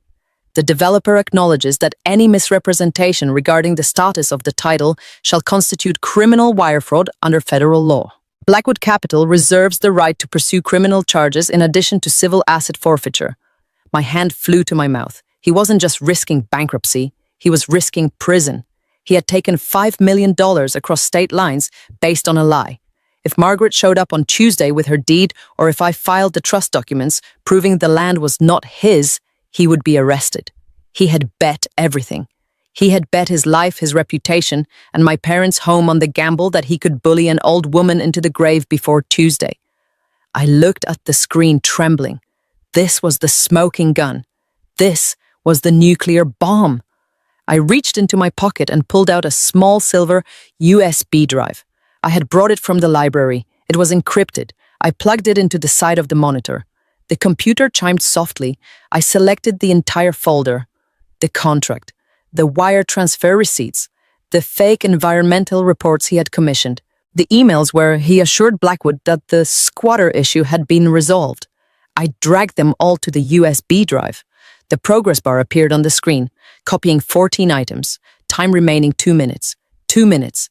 It felt like 2 centuries. I stared at the green bar creeping across the screen. 20%. Downstairs, the music swelled. I heard a burst of laughter that sounded like Jason. He was probably toasting to his brilliance right now. He had no idea that upstairs in the dark, his wife was severing the rope that held his life together. 40%. I heard footsteps in the hallway. My heart stopped. They were heavy footsteps. A man's footsteps. They stopped right outside the office door. I held my breath. I didn't move. I didn't blink. The doorknob turned. It rattled against the lock. "Sarah," a voice called out. It was Jason. His voice was slurred, impatient. "Are you in there?" I stared at the screen. 60%. I didn't answer. I prayed he would think I was in the bathroom or asleep in the guest room. "Sarah, open up. I need my cigars. They're in the desk." He jiggled the handle again, harder this time. "Come on, honey. Don't be like that. I know you are upset about Vanessa, but business is business. Open the door." 75%. I looked around the room frantically. If he broke the door down, if he saw the USB drive, it was over. He was desperate. He had 15 million reasons to hurt me. "I am changing, Jason." I called out, my voice sounding thin and wavering. I am looking for a book to read. Give me a minute. I am not decent." He sighed loudly. The sound vibrated through the wood. "You are always reading," he muttered. "Boring. Hurry up. I have guests." I heard him lean against the door. 85%. I watched the file names flash by as they copied. Evidence of wire fraud. Evidence of forgery. Evidence of environmental violations. 95%. Jason knocked again, a sharp rap that made me jump. "Sarah, now, done." The progress bar vanished. I yanked the USB drive out of the port. I shoved it deep into the pocket of my dress. I closed the windows on the screen. I stood up, my knees shaking so hard I almost fell. I walked to the door. I took a deep breath, smoothing my hair. I unlocked it. I opened the door. Jason stood there, looming over me. He looked annoyed. His tie loosened, his eyes glassy. He looked past me into the room. "What were you doing?" he asked, suspicious. "Why was the door locked?" I looked up at him, summoning the ghost of the woman he thought I was. "I was just looking at the photos," I whispered, pointing to a framed picture on his bookshelf. "A picture of us from our honeymoon. Remember when we were happy, Jason?" His face softened, not with affection, but with pity. He saw a pathetic woman clinging to the past. He didn't see the woman who had just downloaded his death warrant. He chuckled, shaking his head. "You need to let it go, Sarah. We are moving up in the world. Sentimentality is expensive." He pushed past me, walking to his desk. He opened the humidor and grabbed a handful of cigars. "Go to bed," he said over his shoulder. "You look tired, and stay out of here. This is a place for business, not for crying over old photos." I nodded. "Yes, Jason." I backed out of the room. I watched him for a second. He was standing in the center of his empire, surrounded by the trappings of his success, lighting a cigar with a gold lighter. He looked invincible. I turned and walked down the hallway. I could feel the USB drive burning against my hip. It was heavy. It carried the weight of justice. I walked to the guest bedroom and locked the door. I sat on the bed and pulled out the drive. I held it in my hand, the metal cool against my skin. He had given me a deadline. Tuesday. He had given me a role, the victim. But as I curled my fingers around the silver stick, I knew the truth. I wasn't the victim anymore. I was the prosecutor, and the trial was about to begin. The party finally died down around 2 a.m. The last of the investors stumbled out to their waiting town cars, clutching goodie bags filled with branded Wonder Resort merchandise. The house was silent, save for the hum of the dishwasher and the heavy, rhythmic thud of Jason's footsteps pacing in the living room. I was in the kitchen wiping down the counters for the 10th time, just waiting. I knew he was coming. The performance wasn't over yet. He needed the encore. "Sarah," he called out. His voice was thick with exhaustion and triumph. "Bring the papers." I walked into the living room. Jason was slumped on the white leather sofa, his tie undone, a fresh glass of scotch, resting on his knee. He looked like a king who had just conquered a country and was too tired to take off his armor. He didn't look up as I approached. He just held out a hand, palm open, expecting me to fill it. I placed the folder on the coffee table. "Here they are, Jason," I said softly, keeping my eyes on the floor. He sat up the leather, groaning beneath him. He opened the folder. Inside were the mortgage documents for my parents' home at 42 Maple Drive. He had drafted them himself, bypassing the bank's usual notary because he claimed we were doing a private equity loan. It was messy, it was aggressive, and it was entirely dependent on my submission. He flipped to the signature page. He pulled a gold Mont Blanc pen from his pocket and tossed it onto the document. It clattered loudly against the paper. "Sign it," he said. I looked at the pen, then I looked at him. "Jason." I began, my voice trembling with a carefully practiced hesitation. "Are you sure about this? If the project fails, my parents lose their home. They have nowhere else to go." He laughed, a short, sharp bark of amusement. "The project isn't going to fail, Sarah. Did you see the look on Henderson's face tonight? Did you see how they ate up Vanessa's presentation? We are printing money. This house." He waved a hand dismissively at the document. "This is just a formality. I need the collateral on the books to release the construction draw on Monday. I won't even touch the equity. Your parents won't even know." He leaned forward, his eyes hardening. "Unless you want to tell them. Unless you want to be the reason I default on Tuesday and we lose everything. Including this house. Including your car. Including your comfortable little life." It was the classic abuser's pivot. He was making me responsible for his gamble. I picked up the pen. The gold metal felt cold and heavy in my hand. I looked at the line labeled grantor. I thought about my father, who was probably sleeping soundly in his recliner right now. I thought about my mother, who was probably knitting and watching late-night television. They were safe. They had no idea their son-in-law was a shark. And they had no idea their daughter was a shark hunter. I lowered the pen to the paper. I signed my name, Sarah Miller. I pressed down hard, making sure the ink flowed deep into the fibers of the paper. I wanted him to see it. I wanted him to believe it. Jason watched every stroke of the pen with a hungry intensity. When I finished, I capped the pen and set it down. There I whispered, "It is done." Jason snatched the paper from the table. He blew on the ink even though it was already dry. He scanned the signature, a wide predatory grin spreading across his face. Finally, he breathed. He looked at me, and for a second I thought he might thank me.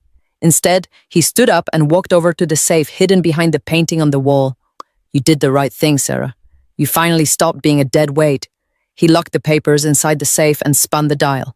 Clunk, clunk. The sound of a steel trap closing.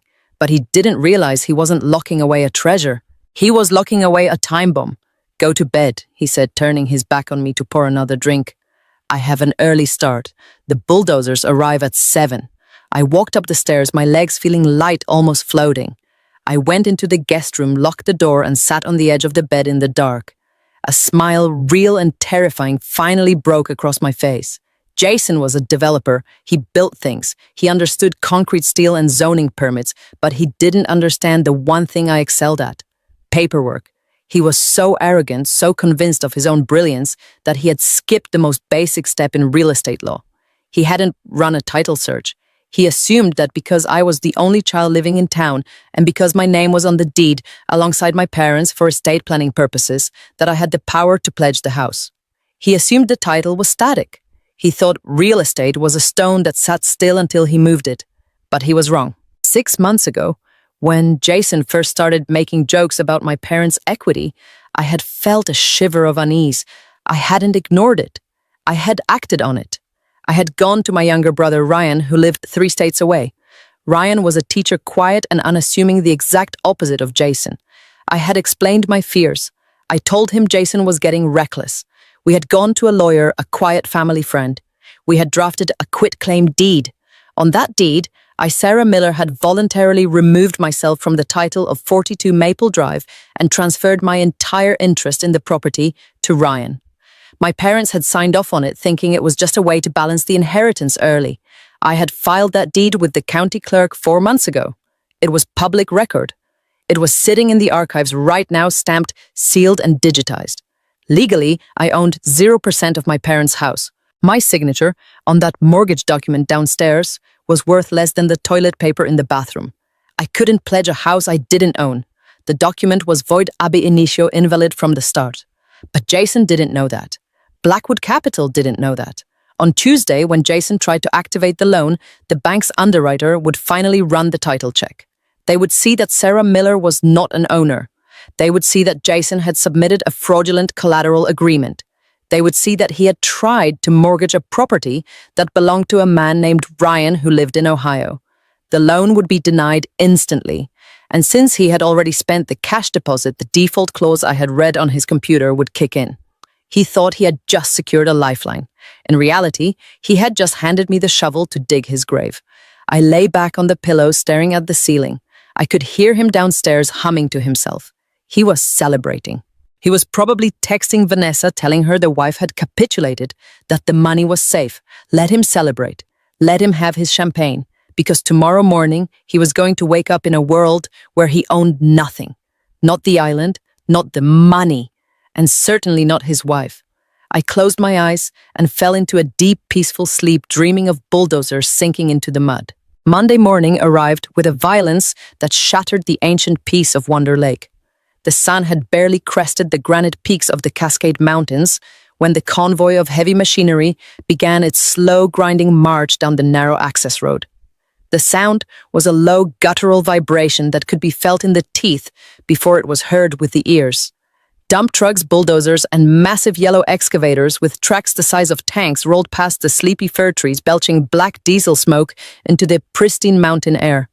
They were the soldiers of Jason's ambition, arriving to conquer a land that had never asked to be tamed. I stood at the edge of the clearing near the makeshift parking lot that had been carved out of the meadow just yesterday. The grass, usually wet with morning dew, was now churned into a thick brown paste by the tires of luxury SUVs and construction vehicles. The smell of the lake, that crisp scent of pine needles and cold water, was gone. It had been replaced by the acrid stench of exhaust fumes, expensive perfume, and the metallic tang of champagne. The scene before me was a grotesque parody of a celebration.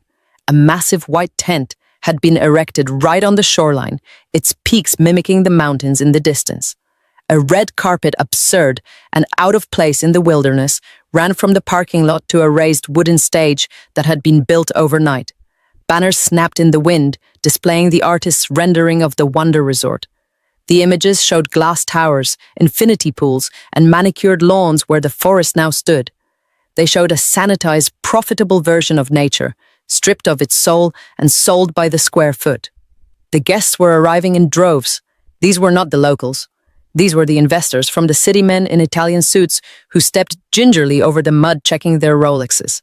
There was the mayor, a man whose smile was as wide as his pockets were, deep shaking hands and laughing too loudly.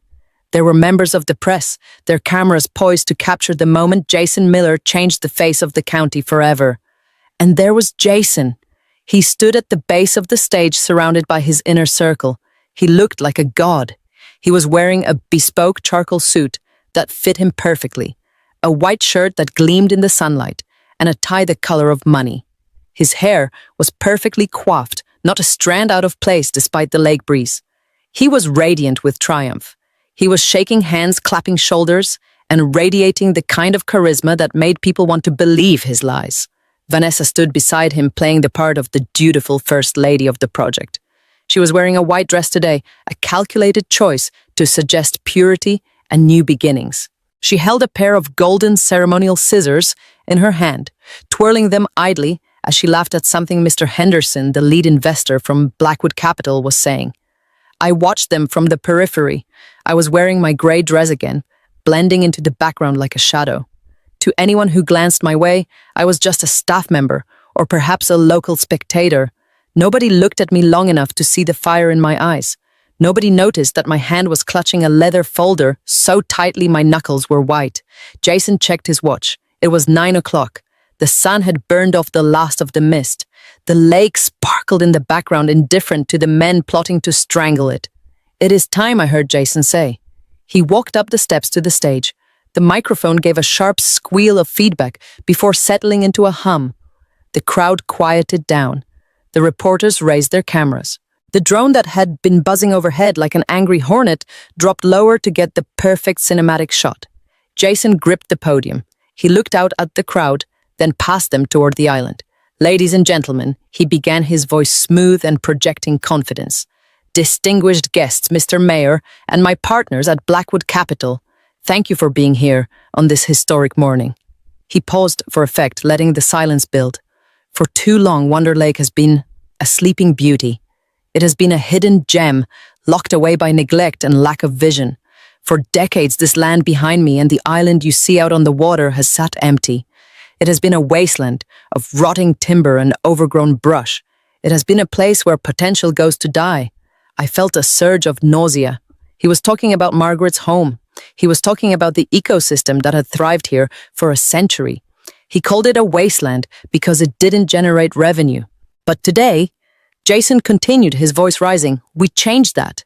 Today, we wake the beauty up. Today, we stop looking at the past and we start building the future. The Wonder Resort will not just be a hotel. It will be a sanctuary. It will be a place where luxury meets nature. It will bring jobs to this community. It will bring tax revenue to this county. And it will bring a world-class experience to our guests. The crowd broke into polite applause. The mayor clapped the loudest, nodding enthusiastically. Jason smiled, soaking up the adulation. He gestured toward the large artist rendering on the easel beside him. We have faced challenges to get here, he said, his tone shifting to one of mock humility. There were those who said it couldn't be done. There were bureaucratic hurdles. There were financial obstacles. But I believe that when you have a vision, nothing can stand in your way. I believe that ownership belongs to those who have the courage to improve the land, not those who let it rot. He was rewriting reality in real time. He was justifying his theft with the language of progress. I looked toward the island. It was about a half-mile out. From here, the cabin was hidden by the trees, but I knew it was there. I knew Margaret was not there, thank God, but her life was. Her books, her memories, the physical structure that proved she existed. Jason wanted it gone. He needed it gone. As long as that cabin stood, there was a risk. He needed the land to be a blank slate. And that is why Jason said, pointing a finger toward the heavy machinery parked near the shoreline, we are not wasting any time. We are not just cutting a ribbon today. We are breaking ground. Literally. He signaled to the foreman standing by the lead excavator. The man gave a thumbs up and climbed into the cab. The engine of the massive machine roared to life, a sudden aggressive mechanical scream that sent a flock of waterfowl scattering into the sky. Black smoke puffed from the exhaust stack. The crowd gasped in excitement. Jason leaned into the microphone, his voice booming over the engine noise. We have secured all necessary permits to clear the derelict structures on the island and the shoreline.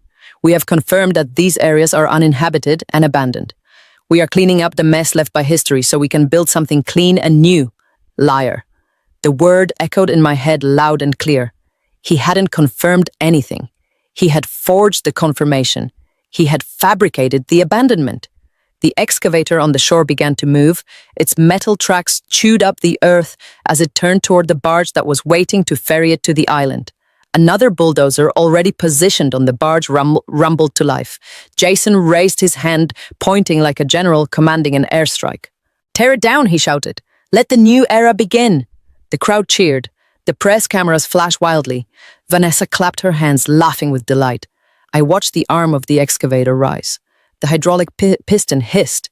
The giant metal bucket equipped with teeth, designed to rip through rock and timber, curled inward. It looked like a predator's claw. Jason stood there, arms spread wide, embracing the noise and the destruction. He looked at the island with a look of pure, unadulterated hate. He hated that island because it had defied him. He hated it because it was the one thing he couldn't charm or bribe. So now he was going to kill it. He thought he was safe. He thought the mortgage he had forced me to sign last night had secured the $5 million penalty clause. He thought the title was clear. He thought the old woman was dying in silence, somewhere too weak to fight. He didn't know that the woman standing 20 feet away from him, the wife in the gray dress, was holding a grenade that was about to blow his entire world apart. I took a step forward. The mud sucked at my heels, but I didn't stop. I walked out of the shadow of the tent. I walked past the row of investors. I walked past the mayor. I kept my eyes on Jason. He didn't see me at first.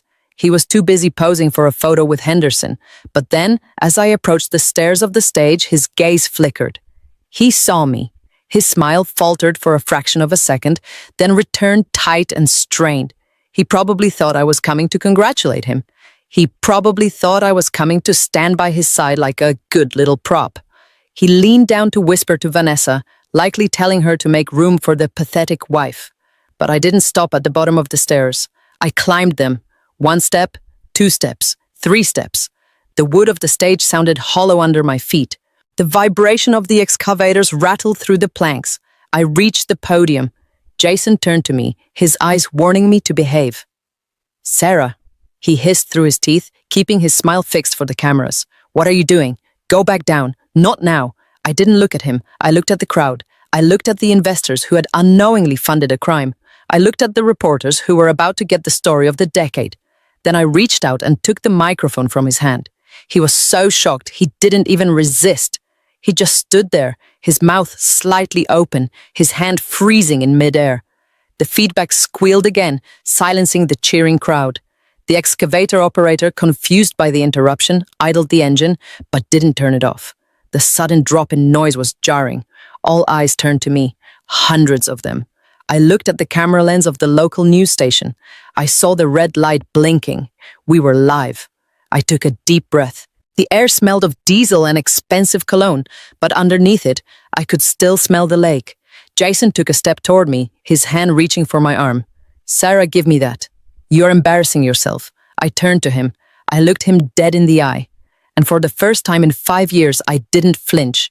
"I am not the one who should be embarrassed, Jason," I said, my voice amplified by the speakers booming across the clearing. I turned back to the crowd. I held up the leather folder. "My husband just told you that the land on Wonder Island is abandoned. He told you it is a wasteland. He told you he owns it." I opened the folder and pulled out a document with a gold seal. He lied. A murmur rippled through the crowd. Henderson stepped forward, his brow furrowed. "What is this?" he demanded. "Jason, what is she doing?" Jason lunged for me. "Security, get her off the stage. She is mentally unstable. She is having a breakdown." 2 burly security guards started moving toward the stairs. I spoke faster, my voice cutting through the rising tension like a blade. "I am not unstable," I shouted. "And this land is not for sale." I held the document high. "This is a cease and desist order issued by the state court this morning. And this," I pulled out a second document, "is the original deed to the Thorne estate." I pointed at the island where the bulldozer was waiting to strike. "That cabin is not abandoned. It is the home of Margaret Thorne. She is alive. She is watching. And she has not sold 1 square inch of this earth to Jason Miller." The silence that followed was absolute. The cheering had stopped. The clapping had died. Even the seagulls seemed to go quiet.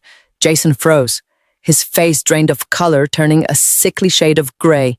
He looked at the document in my hand, then at Henderson, then at the police chief who was standing near the back of the crowd. I turned to the excavator operator who was watching with wide eyes. "Turn it off," I commanded, "unless you want to be an accessory to felony trespassing and destruction of private property." The operator looked at Jason. Jason didn't move. He couldn't move. The operator turned the key. The roar of the engine died. The yellow monster went silent. And in that silence, the sound of the wind moving through the trees returned a whisper of victory from the land itself. I looked at Jason. He was trembling. "It is over, Jason," I whispered, just loud enough for the microphone to catch. I dropped the folder on the podium. The ground had been broken, all right, but it wasn't the earth. It was him. The silence on the shore was not peaceful. It was heavy, suffocating, and charged with static electricity. The massive yellow excavator sat motionless behind me, its engine dead, looking like a confused dinosaur that had lost its master. The crowd of investors, politicians, and reporters stood frozen, their eyes darting between the man in the charcoal suit and the woman in the gray dress. Jason did not move immediately. He stared at me with a mixture of confusion and pity that quickly curdled into rage. To him, I was interrupting his coronation. I was the hysterical wife ruining the most important moment of his life.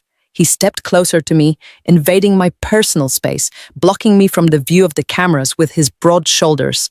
"Sarah," he whispered, his voice shaking with suppressed violence, "get off this stage. Now, you are making a scene. You are humiliated."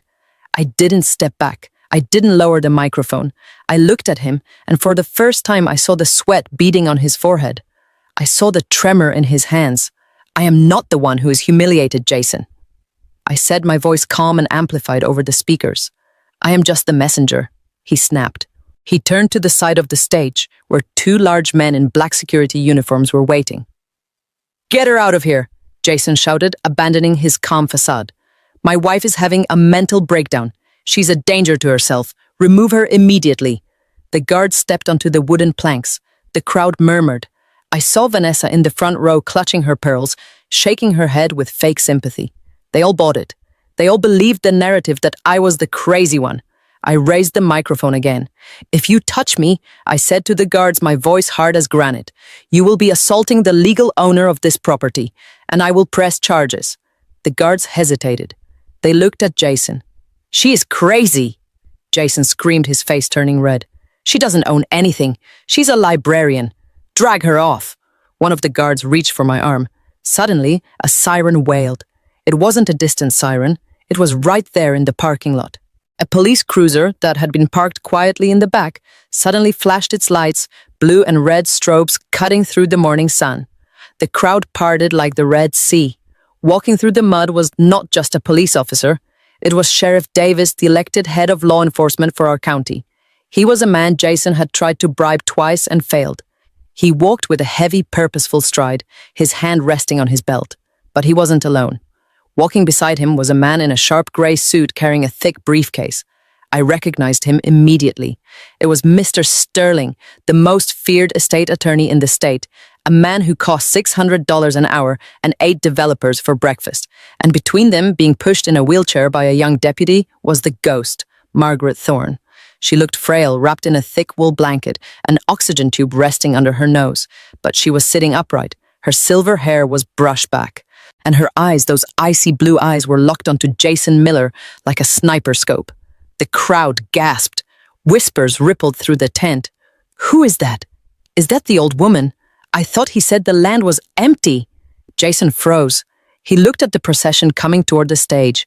His mouth opened, but no sound came out. He looked like a man seeing a corpse walk out of a grave. I smiled. The sheriff walked right up to the stage. He didn't look at Jason. He looked at the security guards. Step away from Mrs. Miller, the sheriff commanded. The guards backed off instantly, raising their hands. Jason found his voice. It was high and shrill. Sheriff, what is the meaning of this? This is a private event. You are disrupting a permitted construction site. Sheriff Davis walked up the stairs. He stood next to me. He looked at Jason with cold contempt. It is not a permitted site if the permit was obtained through fraud, Jason. Jason laughed. It was a terrible sound, a jagged, hysterical bark that echoed off the trees. Fraud!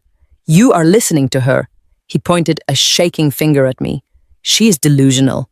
She thinks she owns the woods. This land is ownerless. It is adverse possession. I have the affidavits. I have the filings. That old woman, he gestured wildly at Margaret. She is just a squatter. She has no claim. I stepped forward. I looked at Margaret. She gave me a small, almost imperceptible nod.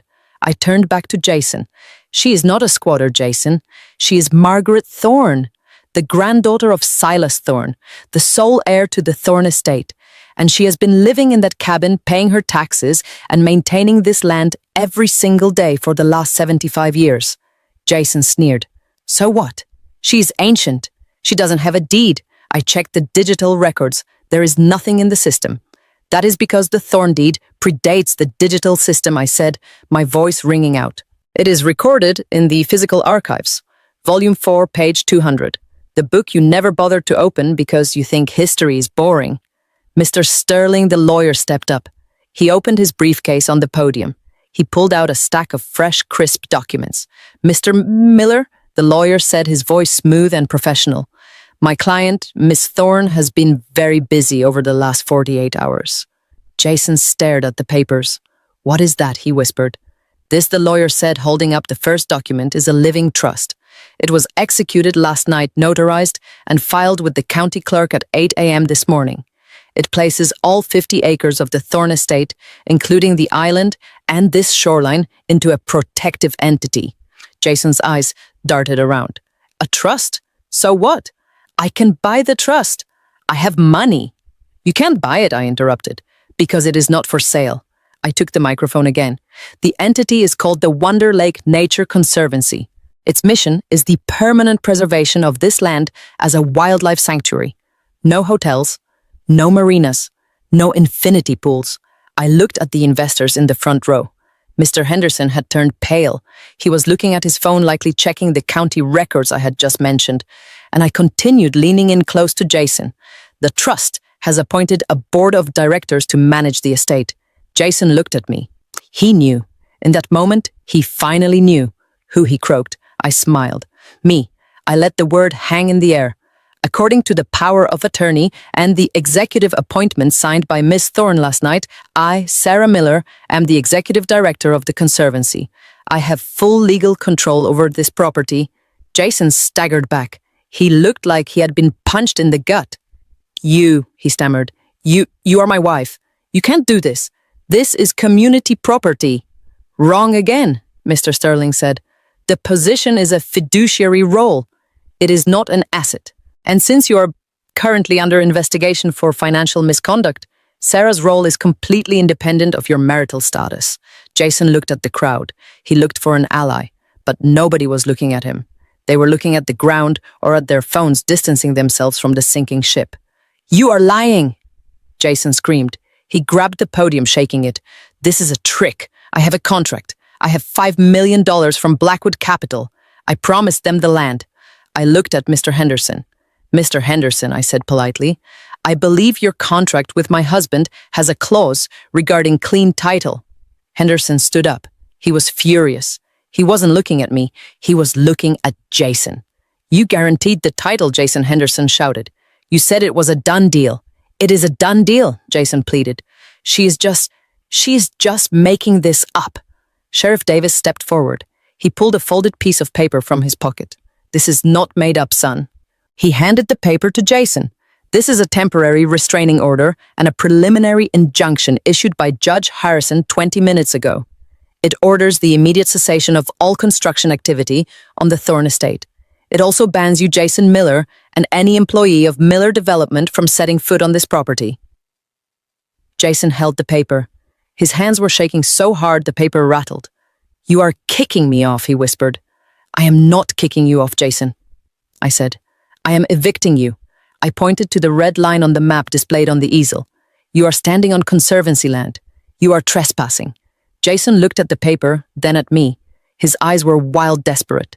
He was watching $5 million his career, and his ego burned to ash in front of 300 people. Sarah, please, he begged, his voice dropping to a whisper that the microphone still caught. Don't do this. We can work this out. Think about us. Think about the house. Think about your parents. I laughed. It was a genuine laugh this time. My parents, I asked. You mean the parents whose house you tried to steal last night? The crowd gasped again. Jason's face went white. I didn't. You did, I said. You made me sign a mortgage. You thought you had trapped me. But you forgot to check the title on that house too, didn't you? I leaned in closer. I don't own that house, Jason. I transferred it to my brother months ago. The paper you locked in your safe is worthless, just like your promises, just like your company. Jason dropped the injunction. It fluttered to the muddy ground. He looked at Vanessa. She was already backing away, reaching for her purse, signaling her driver. She knew a corpse when she saw one. He looked at the investors. They were huddled with their lawyers, undoubtedly discussing how to sue him for the return of their deposit. He looked at Margaret. The old woman raised her hand slowly and waved, a small dismissive wave. Goodbye. Finally, he looked at me. Why, he whispered, why didn't you just leave? Because I am an archivist, Jason, I said softly. I don't throw things away. I keep the receipts. I turned to the sheriff. Sheriff, I believe this man is trespassing on protected land. Please remove him. Sheriff Davis nodded. He placed a heavy hand on Jason's shoulder. Let's go, Mr. Miller. Jason didn't fight. The fight had left him. He slumped, his expensive suit looking suddenly too big for him. He allowed the sheriff to guide him down the stairs. As he walked through the mud, the crowd parted again, but this time there was no applause. There was only the sound of camera shutters clicking rapidly, capturing the fall of the king. I stood on the stage alone. I looked out at the lake. The water was calm. The island sat there green and defiant. I looked at the excavator. It was silent. I looked at Margaret. She gave me a thumbs up. I took a deep breath of the mountain air. It didn't smell like diesel anymore. It smelled like victory. The chaos on the stage was a beautiful symphony of destruction. It started as a low rumble, the sound of polite society realizing they had been robbed, and it quickly escalated into a roar of panic and accusation.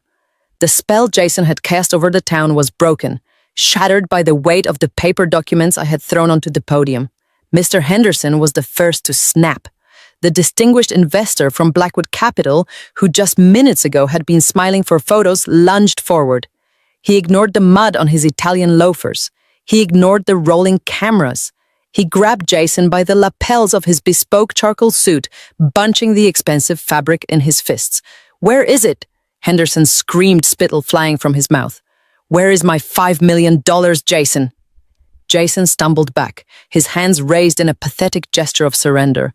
He looked small. The godlike aura he had projected all morning had evaporated, leaving behind a terrified conman. "It is safe," Jason stammered, his eyes darting around the crowd looking for an exit that didn't exist. "It is in the operating account. It is just a misunderstanding, Jim. She is lying. We can fix this. Don't you lie to me," Henderson roared, shaking him. "I saw the deed. I saw the trust. You guaranteed this land was clear. That is a breach of contract. That is fraud. I want my wire transfer reversed immediately. I want my money back in my account by noon, or I will bury you." I stood to the side watching the sharks turn on each other.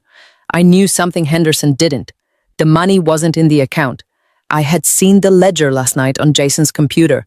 He had already spent nearly $2 million on the heavy equipment rentals, the bribes to the zoning board, and the deposit for a new Porsche he hadn't even picked up yet. The money was gone. Other investors joined the fray. The mayor, realizing his political career was about to go up in flames by associating with a fraudster, began shouting for his aides to get the car. The press, sensing blood in the water, pushed closer. Flashbulbs erupted like strobe lights, blinding Jason as he tried to stammer out excuses that nobody was listening to.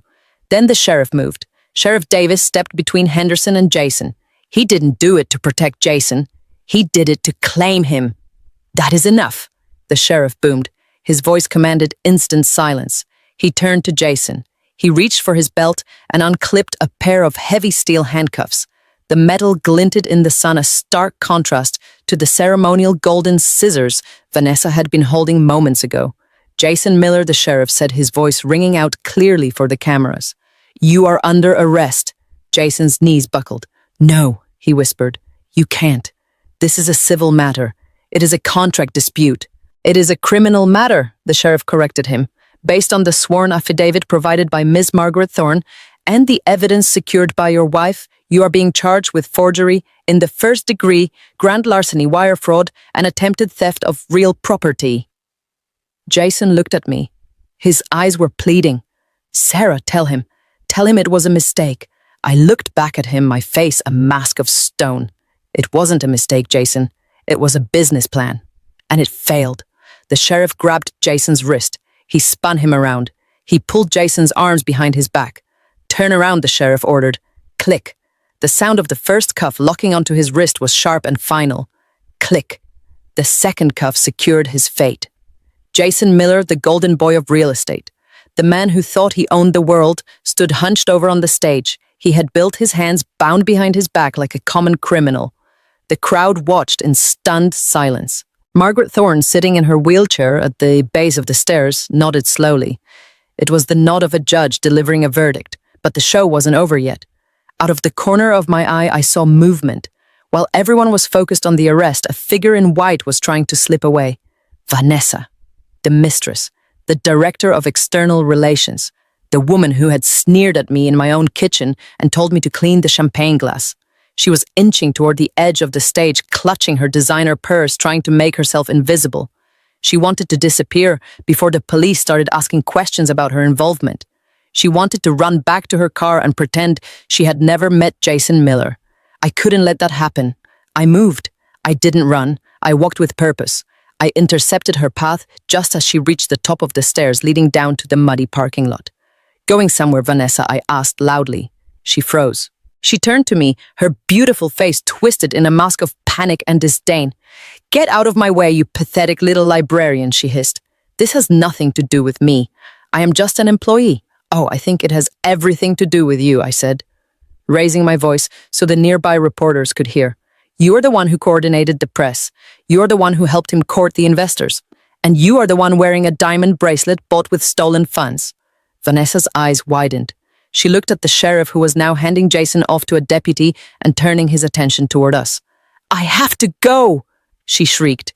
She tried to push past me. She was wearing 6-inch stiletto shoes designed for a boardroom, not a construction site. She shoved my shoulder, desperate to flee. I didn't shove back. I simply held my ground. And then, as she tried to step around me to rush down the stairs, I extended my right foot. It was a small movement, a subtle trip. Vanessa's expensive heel caught on the toe of my sneaker. She stumbled. Her arms flailed wildly, trying to grab the railing, but she missed. She went down. It wasn't a graceful fall. She tumbled down the 4 wooden steps of the stage. She landed hard on the ground below. But she didn't land on the grass. She landed in the mud. Specifically, she landed in a deep, churned-up puddle of brown sludge, created by the tracks of the excavator. She landed face first. The sound of the splash was audible even over the murmuring crowd. Vanessa sat up sputtering. Her pristine white dress, the symbol of her purity and status, was coated in thick black slime. Her blonde hair was plastered to her skull with muck. Her face, usually perfectly contoured with makeup, was dripping with dirty water. She looked like a swamp creature. The crowd gasped, and then someone started to laugh. It was a nervous laugh at first, but then it spread. The sheer absurdity of the image, the visual justice of the mistress wallowing in the mud, broke the tension. Vanessa wiped the mud from her eyes, screaming in rage. "My dress! My dress! You did this on purpose!" I stood at the top of the stairs, looking down at her. I felt like a queen looking down from a castle wall. I walked down 1 step, leaning over the railing. I looked at Jason, who was being led away in cuffs, staring at his ruined lover in horror. Then I looked at Vanessa, shivering in the filth. "I didn't do it, Vanessa," I said calmly. "You did. You chose to walk in the dirt with a dirty man. This is just the inevitable result." I turned to the sheriff. "Sheriff, I believe Ms. Vanessa is also listed on the corporate accounts as a signatory. You might want to ask her where the remaining money went before she goes home to change." The sheriff nodded, signaling to another deputy. "Miss Vanessa, don't leave town," the deputy said, walking over to help her up, not gently but firmly. "We have some questions for you too." I stood back and watched. Jason was in the back of a squad car. Vanessa was crying in the mud. The investors were on the phone with their lawyers. The empire of lies had collapsed. I looked toward Margaret. She was smiling, a real, genuine smile. I walked over to her. I knelt down beside her wheelchair. "We did it, Margaret," I whispered. She reached out and took my hand. Her grip was strong. "No, Sarah," she said. "You did it. You didn't just save the land. You cleaned up the trash." I looked back at the stage, at the empty podium, and at the stopped bulldozer. The nightmare was over. The sun was shining on Wonder Lake, and for the first time in a long time, the view was perfect. The fall of Jason Miller was not a slow decline. It was a vertical drop. The legal system, which he had tried to manipulate for so long, finally turned its grinding gears against him. The trial lasted only 3 weeks. The evidence I had collected from his computer, combined with the sworn testimony of Margaret Thorne and the forensic analysis of the forged documents, left no room for doubt. The jury took less than 4 hours to reach a verdict. Guilty on all counts: wire fraud, grand larceny, forgery, attempted theft of real property. The judge, a stern woman who had no patience for white-collar criminals who preyed on the elderly, did not show leniency. She sentenced Jason to 15 years in federal prison without the possibility of parole for the first 10. As the gavel came down, I watched his back. He didn't slump. He didn't cry. He just froze, as if he still couldn't believe that the world had stopped bending to his will. The aftermath was a frenzy of liquidation. The creditors descended like locusts. Blackwood Capital, desperate to recoup their $5 million loss, led the charge. They seized everything. The white boat that had abandoned me on the island was sold at a police auction. The Range Rover was repossessed. The new Porsche he had put a deposit on was gone before he ever drove it. Our sprawling suburban home, the stage for so many of his performances, was foreclosed upon and sold to a dentist from the city. But the sweetest victory came from the one asset they couldn't touch. 2 weeks after the arrest, I received a call from a very confused bank manager. It was the bank Jason had tried to use to leverage my parents' house. Mrs. Miller, the manager, said, his voice tight. We are processing the default on your husband's commercial loans. We have the mortgage document here for the property at 42 Maple Drive. We are preparing to initiate foreclosure proceedings to cover the deficit. I sat in my new modest apartment sipping tea. I am afraid you have a problem with that, Mr. Manager, I said calmly. What problem, he asked. We have a signed mortgage. You have a signature, I corrected him, but you don't have a house. Did you run the title search before you called me? There was a long silence on the other end of the line. I heard the clicking of a keyboard, then a sharp intake of breath. Oh, the manager whispered. Oh my God. He saw it. He saw the quitclaim deed. He saw that on the date I signed that mortgage, I had zero legal interest in the property. This document is invalid, he stammered. The collateral, it doesn't exist. Exactly, I said. My husband committed fraud against you too. I suggest you get in line with the other creditors. But leave my parents alone. If you send so much as one letter to their house, I will sue you for harassment and predatory lending practices. The line went dead. My parents' home was safe. They never even knew how close they had come to losing it. To them, the transfer to my brother Ryan was just a prudent estate planning move I had suggested. They slept soundly in their paid-off craftsman bungalow, completely unaware of the war I had fought at their doorstep. The divorce was the final piece of paperwork. It was surprisingly simple. Usually divorces involving developers are messy battles over assets and alimony. But Jason had no assets. He had only debts, mountains of them. I walked away with nothing. No settlement, no alimony, no share of the business. And I was thrilled. I didn't want his blood money. I didn't want a single dime that had been earned by lying to investors or bullying old women. I wanted a clean slate, and I got one thanks to Margaret. The Wonder Lake Nature Conservancy was not just a legal shield. It was a fully funded nonprofit organization. Margaret, it turned out, had more than just land. She had a substantial family trust fund that had been sitting accumulating interest for decades. She used it to endow the conservancy. And her first act as chairwoman was to hire an executive director. My salary was not the millions Jason had dreamed of, but it was generous. It was more than I had ever made as a librarian. It was enough to rent a beautiful cottage near the water, enough to buy a reliable car, and enough to take care of my parents if they ever needed it.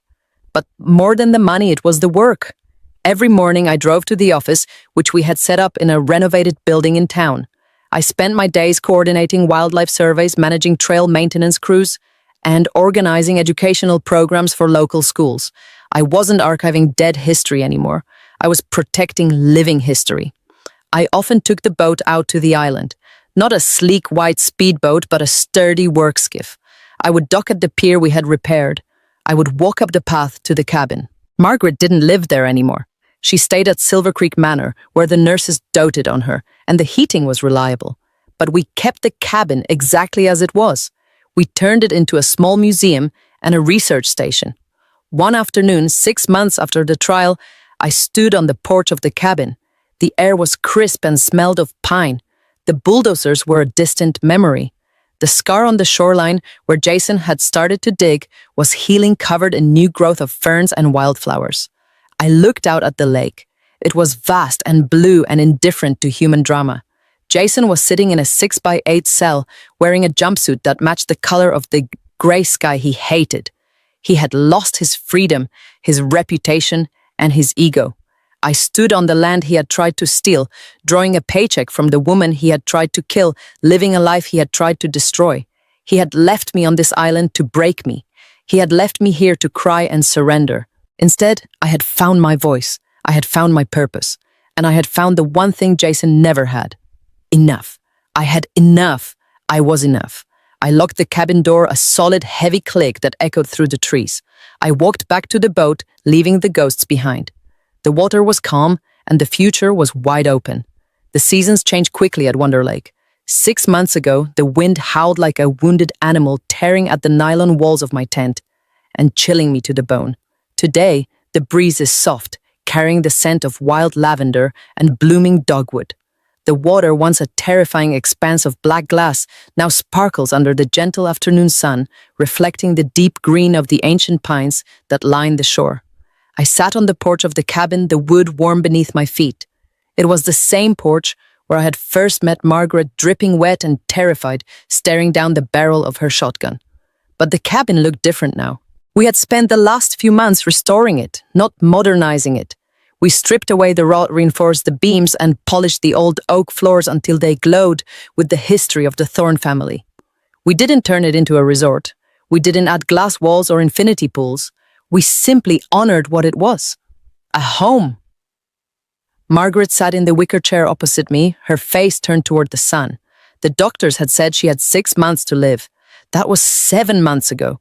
Spite, it seems, is a powerful medicine, and purpose is even stronger. With the stress of Jason's harassment gone and the joy of seeing her land protected forever, Margaret seemed to have found a second wind. She wasn't cured, but she was content. She held a cup of chamomile tea in her hands, her blue eyes watching a pair of eagles circling high above the water. "It is quiet today," Margaret said, her voice raspy but peaceful. "It is," I agreed, taking a sip from my own mug. "The way it should be." I looked out at the lake. My eyes drifted automatically to the small rocky spit of land where the tent had been. For weeks after the trial, I couldn't look at that spot without feeling a phantom shiver, a memory of the panic that had gripped me when I saw the white boat speeding away. I remembered the hunger, the cold, the absolute certainty that I was worthless. But today, looking at that island, I didn't feel fear. I felt gratitude. That island was my crucible. It was the place where Sarah the doormat died, and Sarah the survivor was born. If Jason hadn't left me there, if he hadn't been so cruel and so arrogant, I would still be in that suburban house, serving drinks to his friends, signing papers I didn't understand, and slowly fading into invisibility. He tried to bury me on this lake. Instead, he planted me. I took a deep breath, filling my lungs with the clean, pine-scented air. I thought about where Jason was right now. In a federal facility, 300 miles away, the view was very different. He was looking at concrete walls and razor wire. He was eating food on a plastic tray. He was told when to sleep and when to wake. He had wanted to be the king of Wonder Lake, the man who tamed the wilderness. Now the only thing he controlled was the volume on the television in the common room. I looked down at my hands. They were rougher now. I spent my days outside managing the conservancy, clearing trails, and planting native saplings. I didn't wear diamonds anymore. I didn't wear designer dresses. I wore work boots and jeans, and I had never felt more beautiful. Margaret turned to me, a small smile playing on her lips. "You know, Sarah," she said, "I used to worry about who would take care of this place when I was gone. I used to lie awake at night thinking about the chainsaws and the bulldozers." She gestured to the trees, to the water, to the vast, untouched beauty of the estate. "But I don't worry anymore. I know it is in good hands." I reached out and squeezed her hand. "It is safe, Margaret. As long as I am breathing, nobody touches this land." She nodded, closing her eyes. "I know. You are a thorn in spirit, Sarah. You have the iron in you." I leaned back in my chair. A sense of profound peace washed over me. I wasn't just a divorcee. I wasn't just an archivist. I was the guardian of this kingdom. I had walked through the fire of betrayal and come out holding the keys to the castle. I watched the sun begin to dip toward the horizon, painting the sky in shades of violet and gold. The lake was mine. The silence was mine. The future was mine. Jason had laughed when he drove away. He thought he had the last laugh. But as I sat there listening to the wind in the trees and the gentle clinking of teacups, I realized the truth. He didn't leave me laughing. He left me learning. And now, sitting in this heart of the world, he tried to steal, I was the one smiling. I drained my cup and set it down. It was time to get back to work. There were trails to mark and history to preserve. My life was just beginning. Don't ever underestimate the woman walking beside you. You might think she's weak because she's kind. You might think she's stupid because she's quiet. But silence is not surrender, and kindness is not a lack of spine. When you push a good woman into a corner, when you strip away her dignity and threaten the people she loves, you are not creating a victim. You are creating a warrior. You are stripping away the things that held her back. When you leave her with nothing to lose, you give her the power to take everything from you. She won't just survive. She will study you. She will outsmart you. And she will become the hunter that brings you down. If you are... Sarah, would you have saved Jason at the last minute? Would you have stepped in and stopped the police or lent him the money to avoid prison? I bet the answer is a resounding no. He made his bed, and now he has to sleep in it on a thin prison mattress. Leave a comment with the word justice if you think he got exactly what he deserved. I want to know where you are watching this video from and what time it is in your part of the world. Are you watching this late at night? If so, sweet dreams. But before you go to sleep, double check your front door lock. And maybe just to be safe, check your bank account too. You never know who might be trying to sign your name. Thanks for watching, and I will see you in the next story.